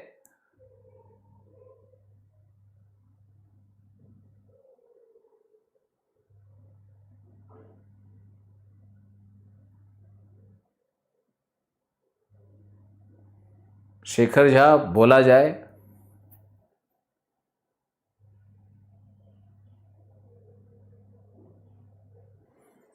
फैशन सिटी क्यों बोला जाता है?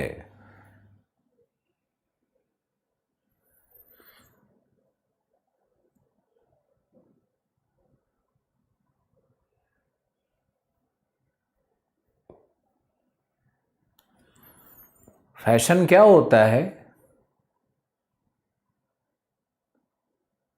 सिटीज का नाम पहले देखो वहां पे। जिनेवा यहां नहीं है, जिनेवा स्विट्जरलैंड में है। पुष्पेंद्र, गलत देख रहे हो। फ्रांस के सिटीज को देखो। लैंग्वेज, कल्चर सब बताएंगे, पहले आप लोकेशन देखो। यूरोप चलेगा अभी?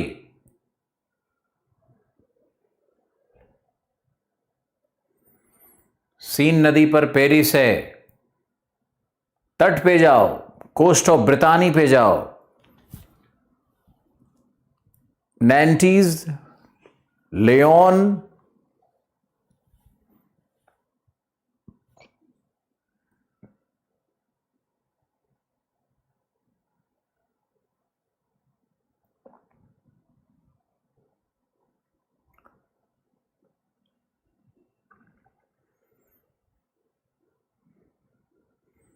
जिनेवा फ्रांस में गलत दे रहा है।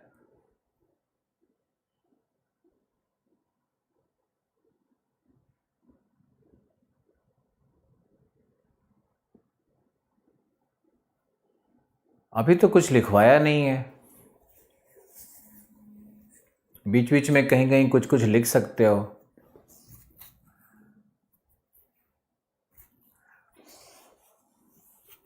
हम कई बार जो बोलते हैं ना, वो आपके कमेंट्स को पढ़ देते हैं, तो आपको लगता होगा कि शायद हमने बोला। आपके जो कमेंट्स आते रहते हैं उसको भी हम पढ़ते रहते हैं कि कौन क्या क्या लिख रहा है, गलत लिख रहा है, सही लिख रहा है। मैपिंग है ना, इसमें ध्यान रखना पड़ेगा।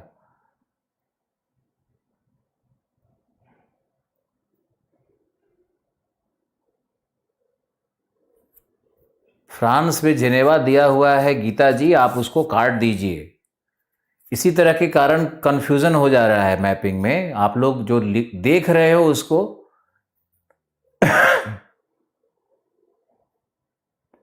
पॉइंट को देखा करो ना, कहां पर है। तुम लोग जो लिखा है उसको देखते हो। जिनेवा मान लो लिखा हुआ है फ्रांस में,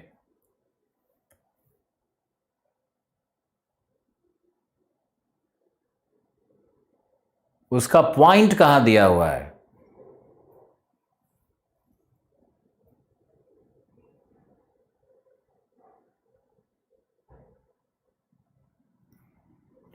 फ्रांस में दक्षिण तट पर जाओ। दक्षिण तट पर मिलेगा मार्सिलिस।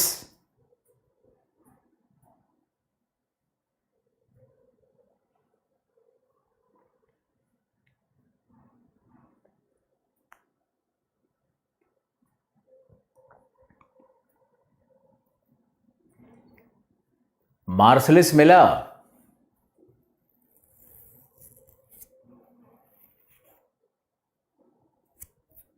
अरे जिनेवा स्विट्जरलैंड में है, क्यों बहस मिला? अब हम किसी का कमेंट नहीं पढ़ेंगे, क्योंकि हम कमेंट पढ़ते हैं तो कुछ लोग उसको अब घुमाने लगते हो, कमेंट नहीं पढ़ा जाएगा। अब चुपचाप मेरा वाला देखो। क्या मार्शलिस दक्षिणी तट पर मिला? भूमध्य सागर पर मिला? मार्शलिस शराब निर्माण उद्योग के लिए प्रसिद्ध है। मार्शलिस फ्रांस का सबसे बड़ा बंदरगाह है।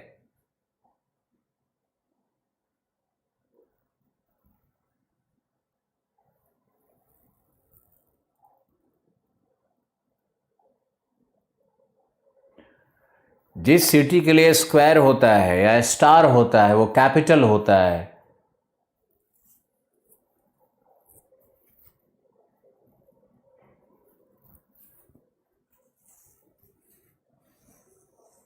ठीक है, मार्शल्स मिल गया। फ्रांस के पूर्वी तट पर जाओ।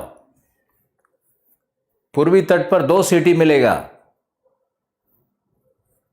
सॉरी, पूर्वी नहीं यार, पश्चिमी तट पर जाओ, अटलांटिक के तट पर जाओ। वहां पर बिस्के की खाड़ी है। बिस्के की खाड़ी है। ब्रितानी कोस्ट है। ब्रितानी कोस्ट है। बिस्के की खाड़ी है। Hi there. I feel good. Thanks for asking.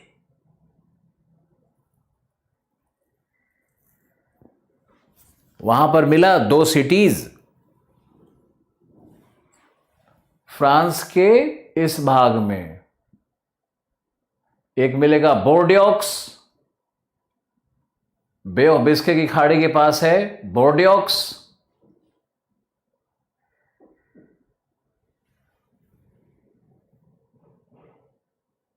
Bay of Biscay founded, very good. Bordeaux मिला। शराब निर्माण उद्योग। फ्रांस में सबसे ज्यादा महिलाएं शराब पीती हैं। अब तो भारत में भी पी रही हैं।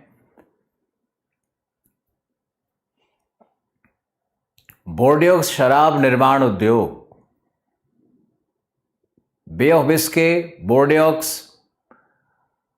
बे ऑफ बिस्के के ऊपर जाओ, वो है ब्रितानी कोस्ट, फ्रांस का ब्रितानी कोस्ट, जहां पर है नैंटीज। नैंटीज मिला। ब्रितानी कोस्ट मिला।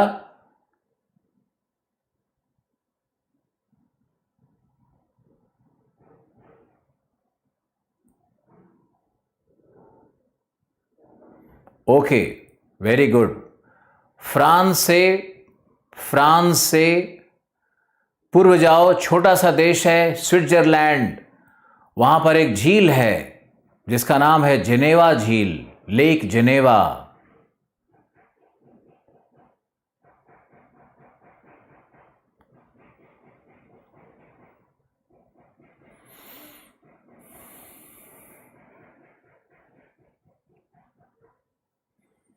मिला।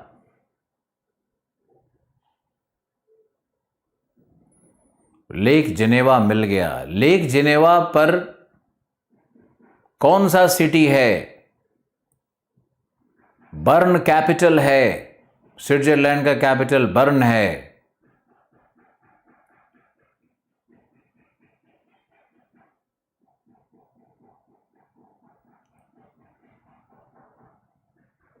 तो स्विट्जरलैंड में lake Geneva, burn.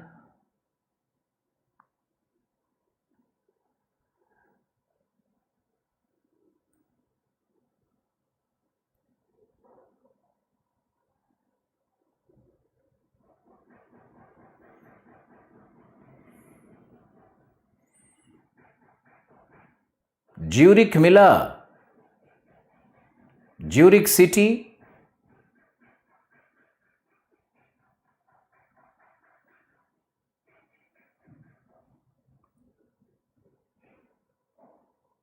One of the oldest cities of the world है ज्यूरिक। कल्चरल कैपिटल है ज्यूरिक। स्विट्जरलैंड दुनिया का सबसे सुंदर देश माना जाता है। भारत में पहलगांव को कहते हैं स्विट्जरलैंड ऑफ इंडिया। कश्मीर में श्रीनगर से आगे है पहलगांव, उसको कहते हैं स्विट्जरलैंड ऑफ इंडिया।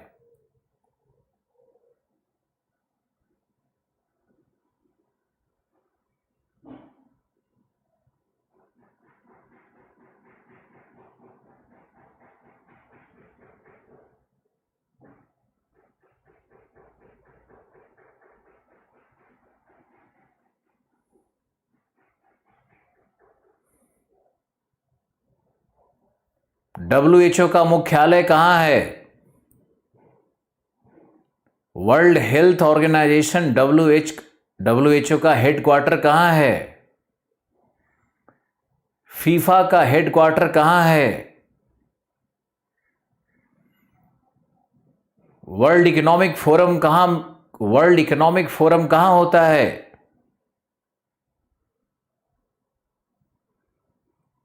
जिनेवा में।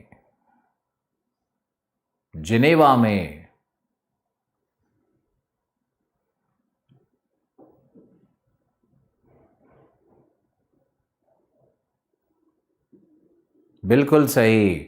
तो स्विट्जरलैंड के बाद हम लोग एंट्री करते हैं फ्रांस के नीचे।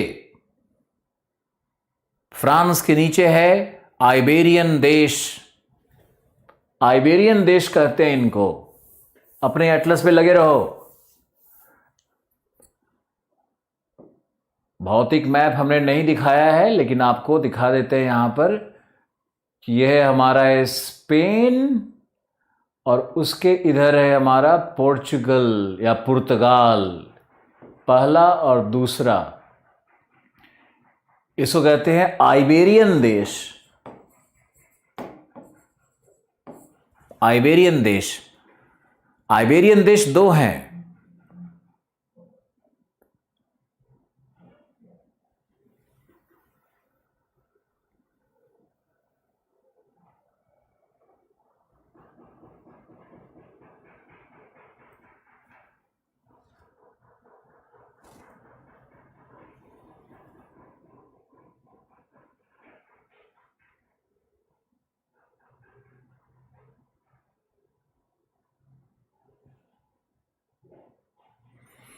आइबेरियन देश दो है।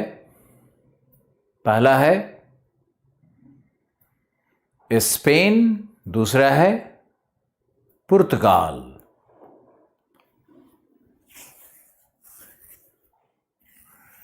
इनको आइबेरिया कहते हैं क्योंकि आइबेरियन पेनिनसुला है, जो नीचे लटक रहा है ना, इसको यूरोप का आइबेरियन पेनिनसुला कहते हैं। यहां पर दो नदियां प्रमुख है। एक इब्रो जा रही है भूमध्य सागर में, ट्यूगस जा रही है अटलांटिक सागर में।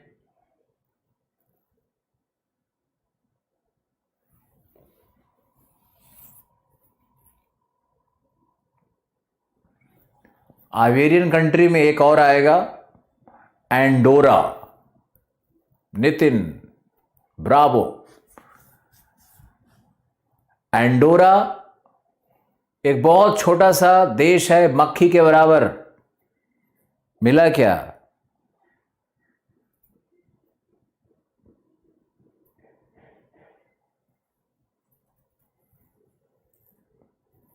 एंडोरा भी आइबेरियन पेनिनसुला पे है।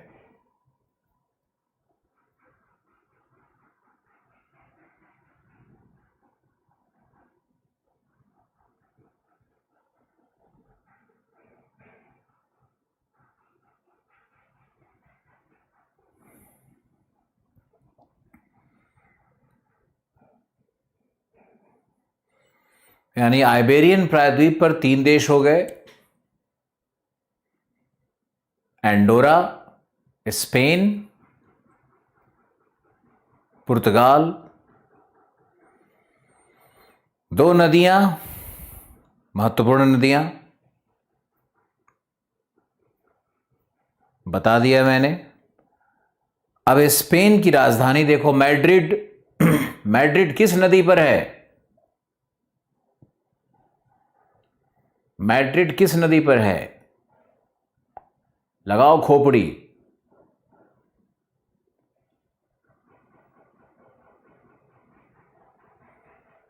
मैड्रिड किस नदी पर है? मैड्रिड टॉगस पर है। गलत। मैड्रिड किसी नदी पर नहीं है, ध्यान से देखो।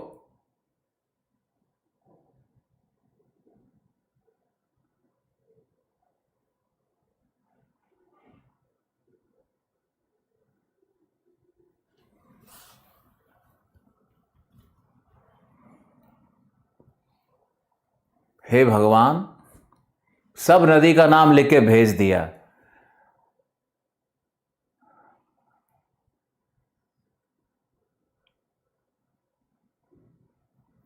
टैगस रिवर पर है।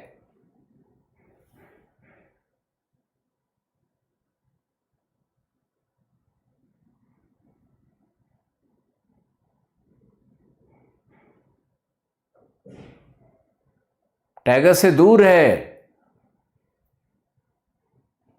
कैसे देख रहे हो तुम लोग?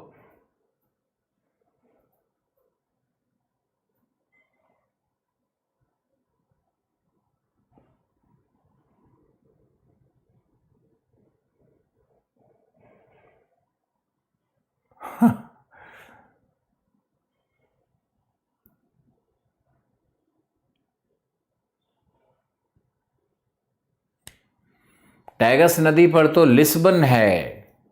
आगे जाके देखो, टैगस के मुहाने पर लिस्बन है।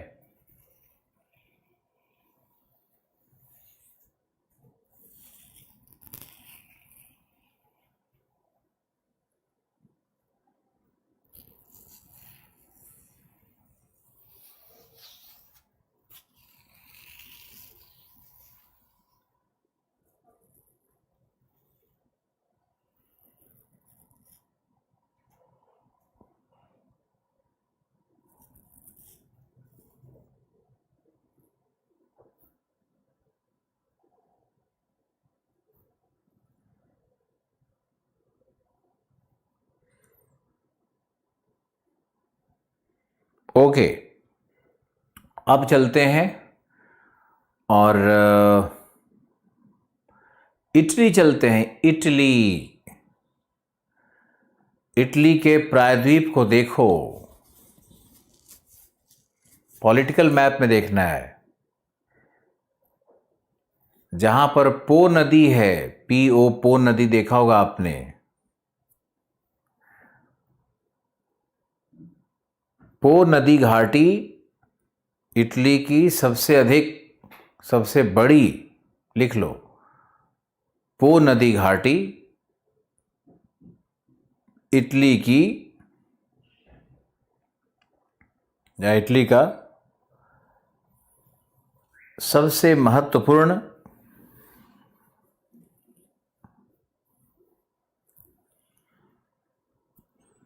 औद्योगिक प्रदेश है।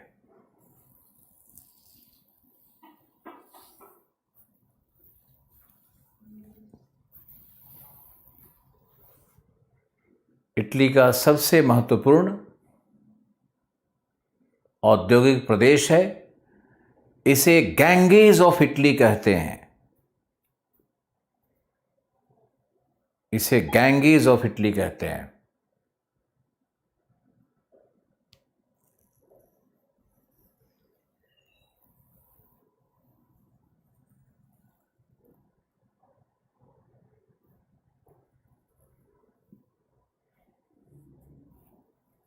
पुर्तगाल और स्पेन सब आयरन, स्टील और शराब निर्माण के लिए ही है।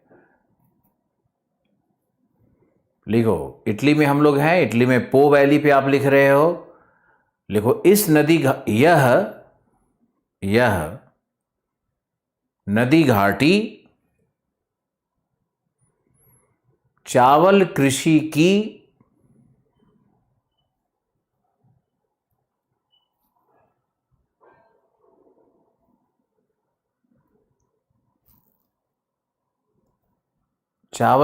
की उत्तरतम सीमा का निर्धारण करती है।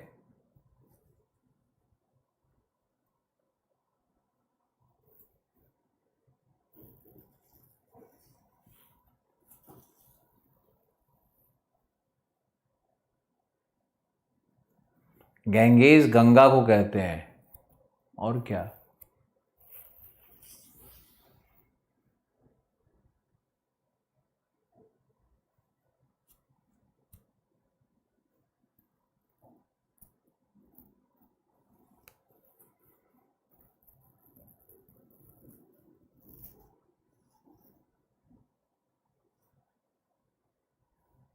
अब लिखो पो वैली का मतलब क्या हुआ कि पो वैली जहां तक है उसके ऊपर उत्तर में कहीं भी चावल की कृषि नहीं होती है।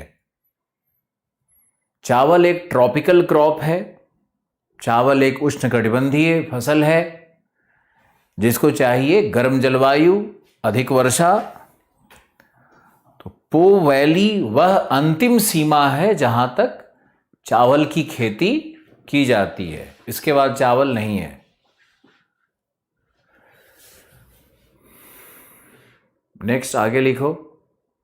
लिखो यहां के मुख्य नगर, औद्योगिक नगर।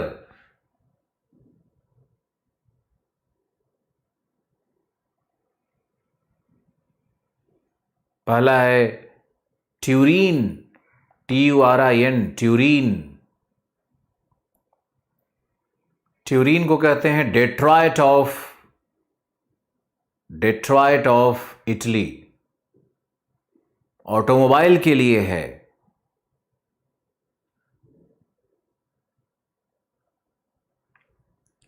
तो है ट्यूरिन। फिर है Milan, city of Milan, fashion city है। इटली का ये फैशन सिटी है, city of Milan. Cotton textile,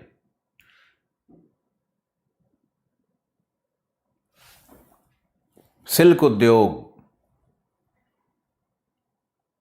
इसको मैनचेस्टर ऑफ इटली कहते हैं।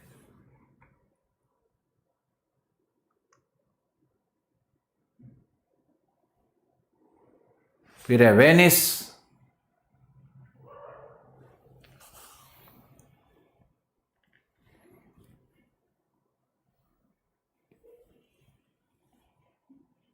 वेनिस को कहते हैं पर्ल ऑफ एड्रियाटिक, एड्रियाटिक सागर का मोती है।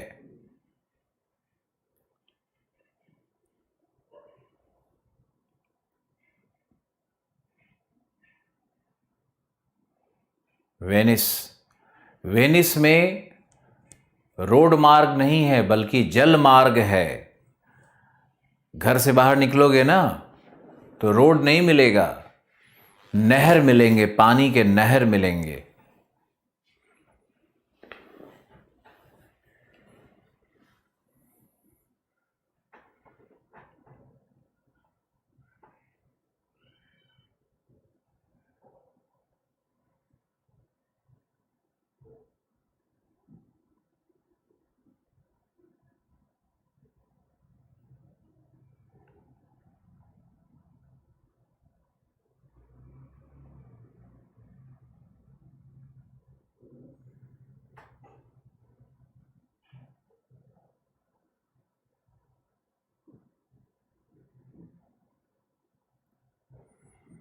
बाढ़ क्यों आएगी वहां पे? वहां पे एक सिटी ऑफ जिनोआ है।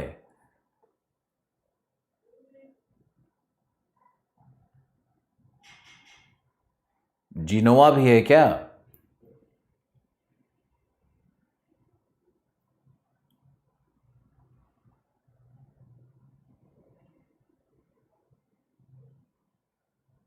ओके। तो आप देखो कि जो पो रिवर बेसिन है, या जो इटली का ये भाग है एड्रियाटिक का, वो काफ़ी डेवलप्ड है।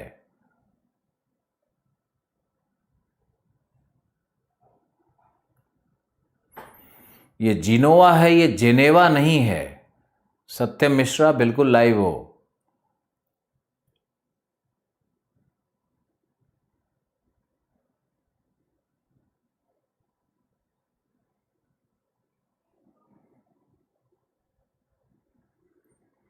कैपिटल रोम को देखो, पो से नीचे आओ और बाईं ओर तट की तरफ जाओ। कैपिटल रोम मिला?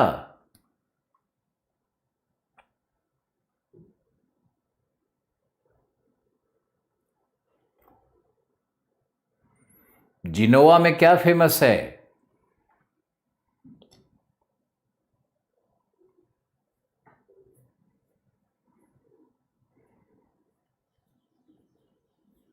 अपने ब्रदर को इम्प्रेस करना कि मुझे इतना इटली के बारे में पता है।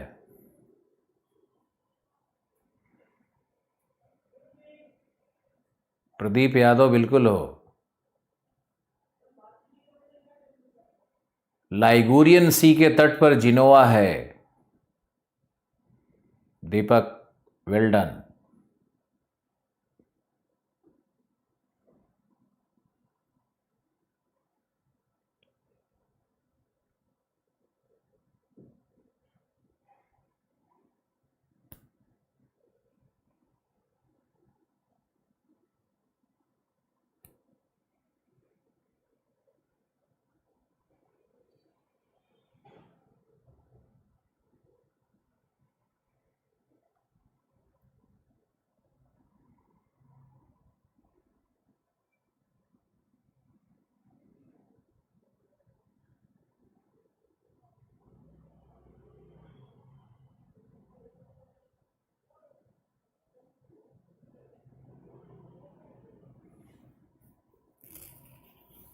रोम के पास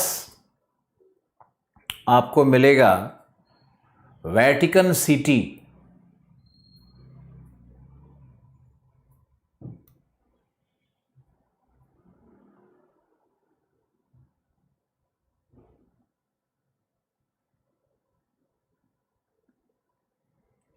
रोमन कैथोलिक चर्च है वेटिकन सिटी में। दुनिया का सबसे छोटा देश है।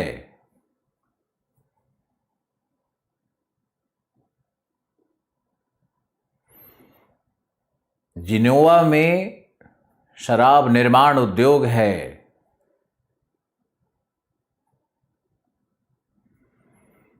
आज मैं थोड़ा सा डाउन इसलिए हूँ, ज़्यादा तो नहीं डाउन हूँ, लेकिन हमारे मोहल्ले में एक हमारे बहुत प्रिय थे, खट्टर साहब हमारे प्रेसिडेंट थे, पिता समान थे, उनकी मृत्यु हो गई।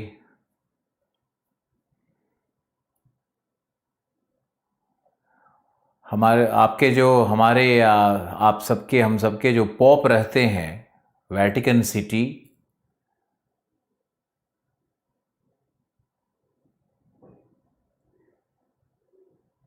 तो वेटिकन सिटी में महिलाओं को इजाज़त नहीं है। मतलब वहाँ पे परमानेंटली मैरिड महिलाएं या ऐसा पॉपुलेशन कोई नहीं रहता है।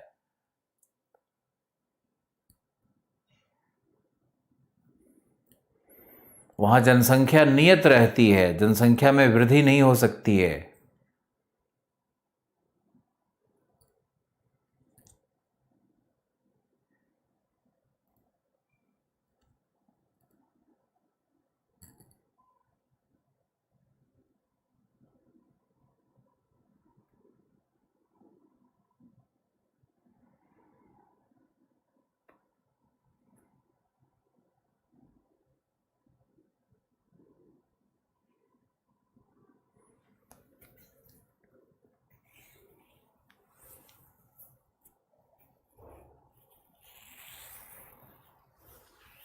ये जो पॉप थे ये भारत में आए थे तो भारत की धरती को चूमे नहीं थे।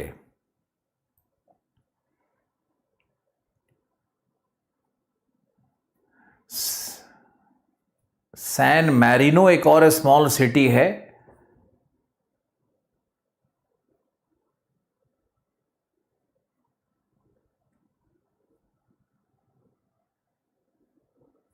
सैन मैरिनो एक और छोटा सा सिटी है।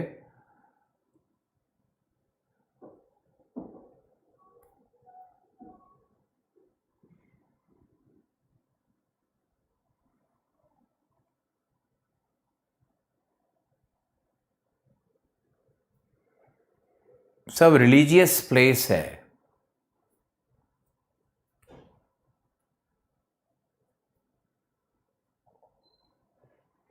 सैन मैरिनो है या मैटिनो है? मैरिनो है ना?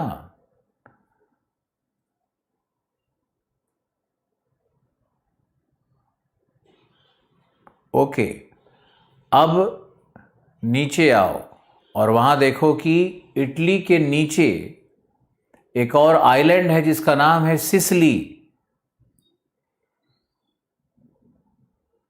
सिसिली मिला?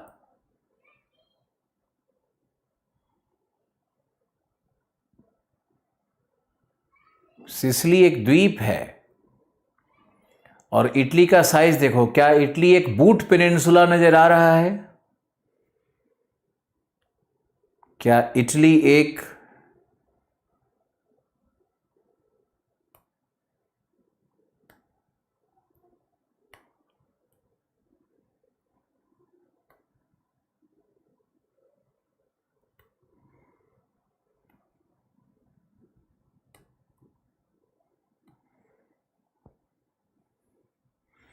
बूट पेनिनसुला कहते हैं इटली को। बूट की तरह दिखता है ये।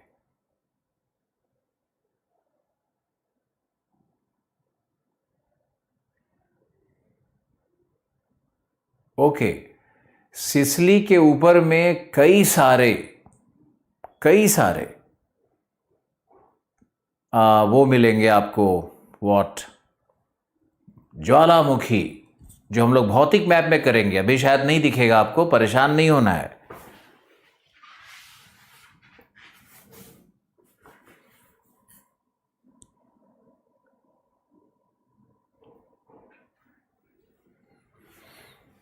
सिसिली से या इटली से पश्चिम जाओ तो वहां पे दो द्वीप और दिखेगा, कॉर्सिका और सार्दिनिया।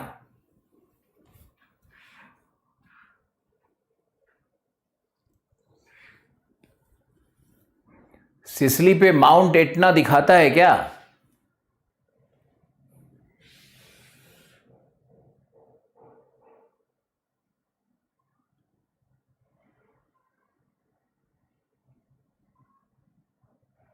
और इटली से पश्चिम कॉर्सिका, सार्दिनिया, दो islands.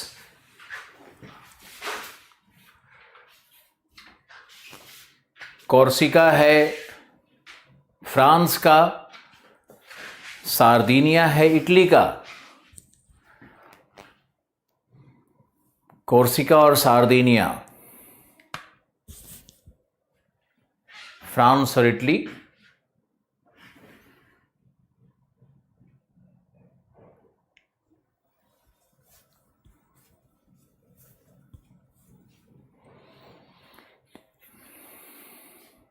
Corsica France, Sardinia Italy.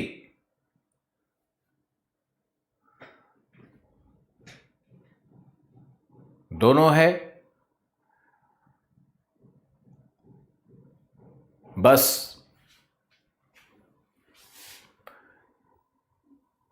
Sicily के नीचे माल्टा है क्या? माल्टा, माल्टा ढूंढो तो।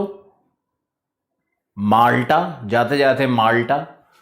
मोनाको, मोनाको एक देश है। मोनाको एक छोटा सा देश है। कोर्सिका और सार्दिनिया, माल्टा, मोनाको मिलता है क्या?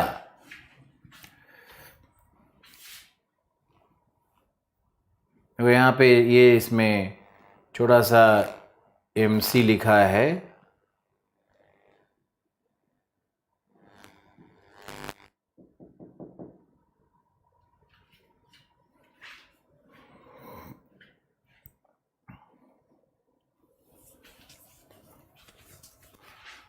और रोम के नीचे एक छूट गया था, नेपल्स। रोम के नीचे नेपल्स है। माल्टा कंट्री है, मोनाको भी कंट्री है। नेपल्स रोम के नीचे एक बहुत ही खूबसूरत, ये सब जो फुटबॉल का जो क्लब सब है,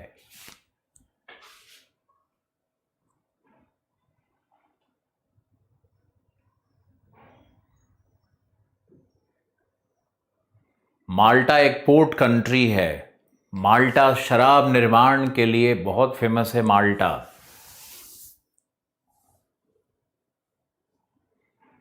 blue level, red level. Nepal नहीं, नेपल्स। आपने नेपाल कहां ढूंढ लिया? मोनाको, मुनक्का नहीं। बार्सिलोना मिला क्या? बार्सिलोना तो स्पेन में था।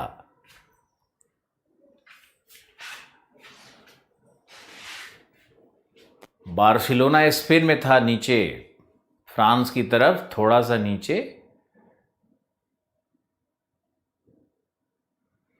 माल्टा में एक ही नगर है, उसका नाम ही है माल्टा। मोनाको।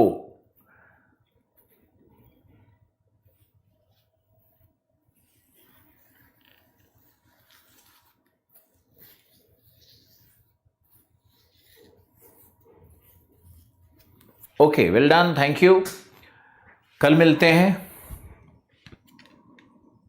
और पूरा रिवाइज करके आओ। कल हम पीछे वाले बहुत सारे कॉन्टिनेंट पे क्विज करने वाले हैं।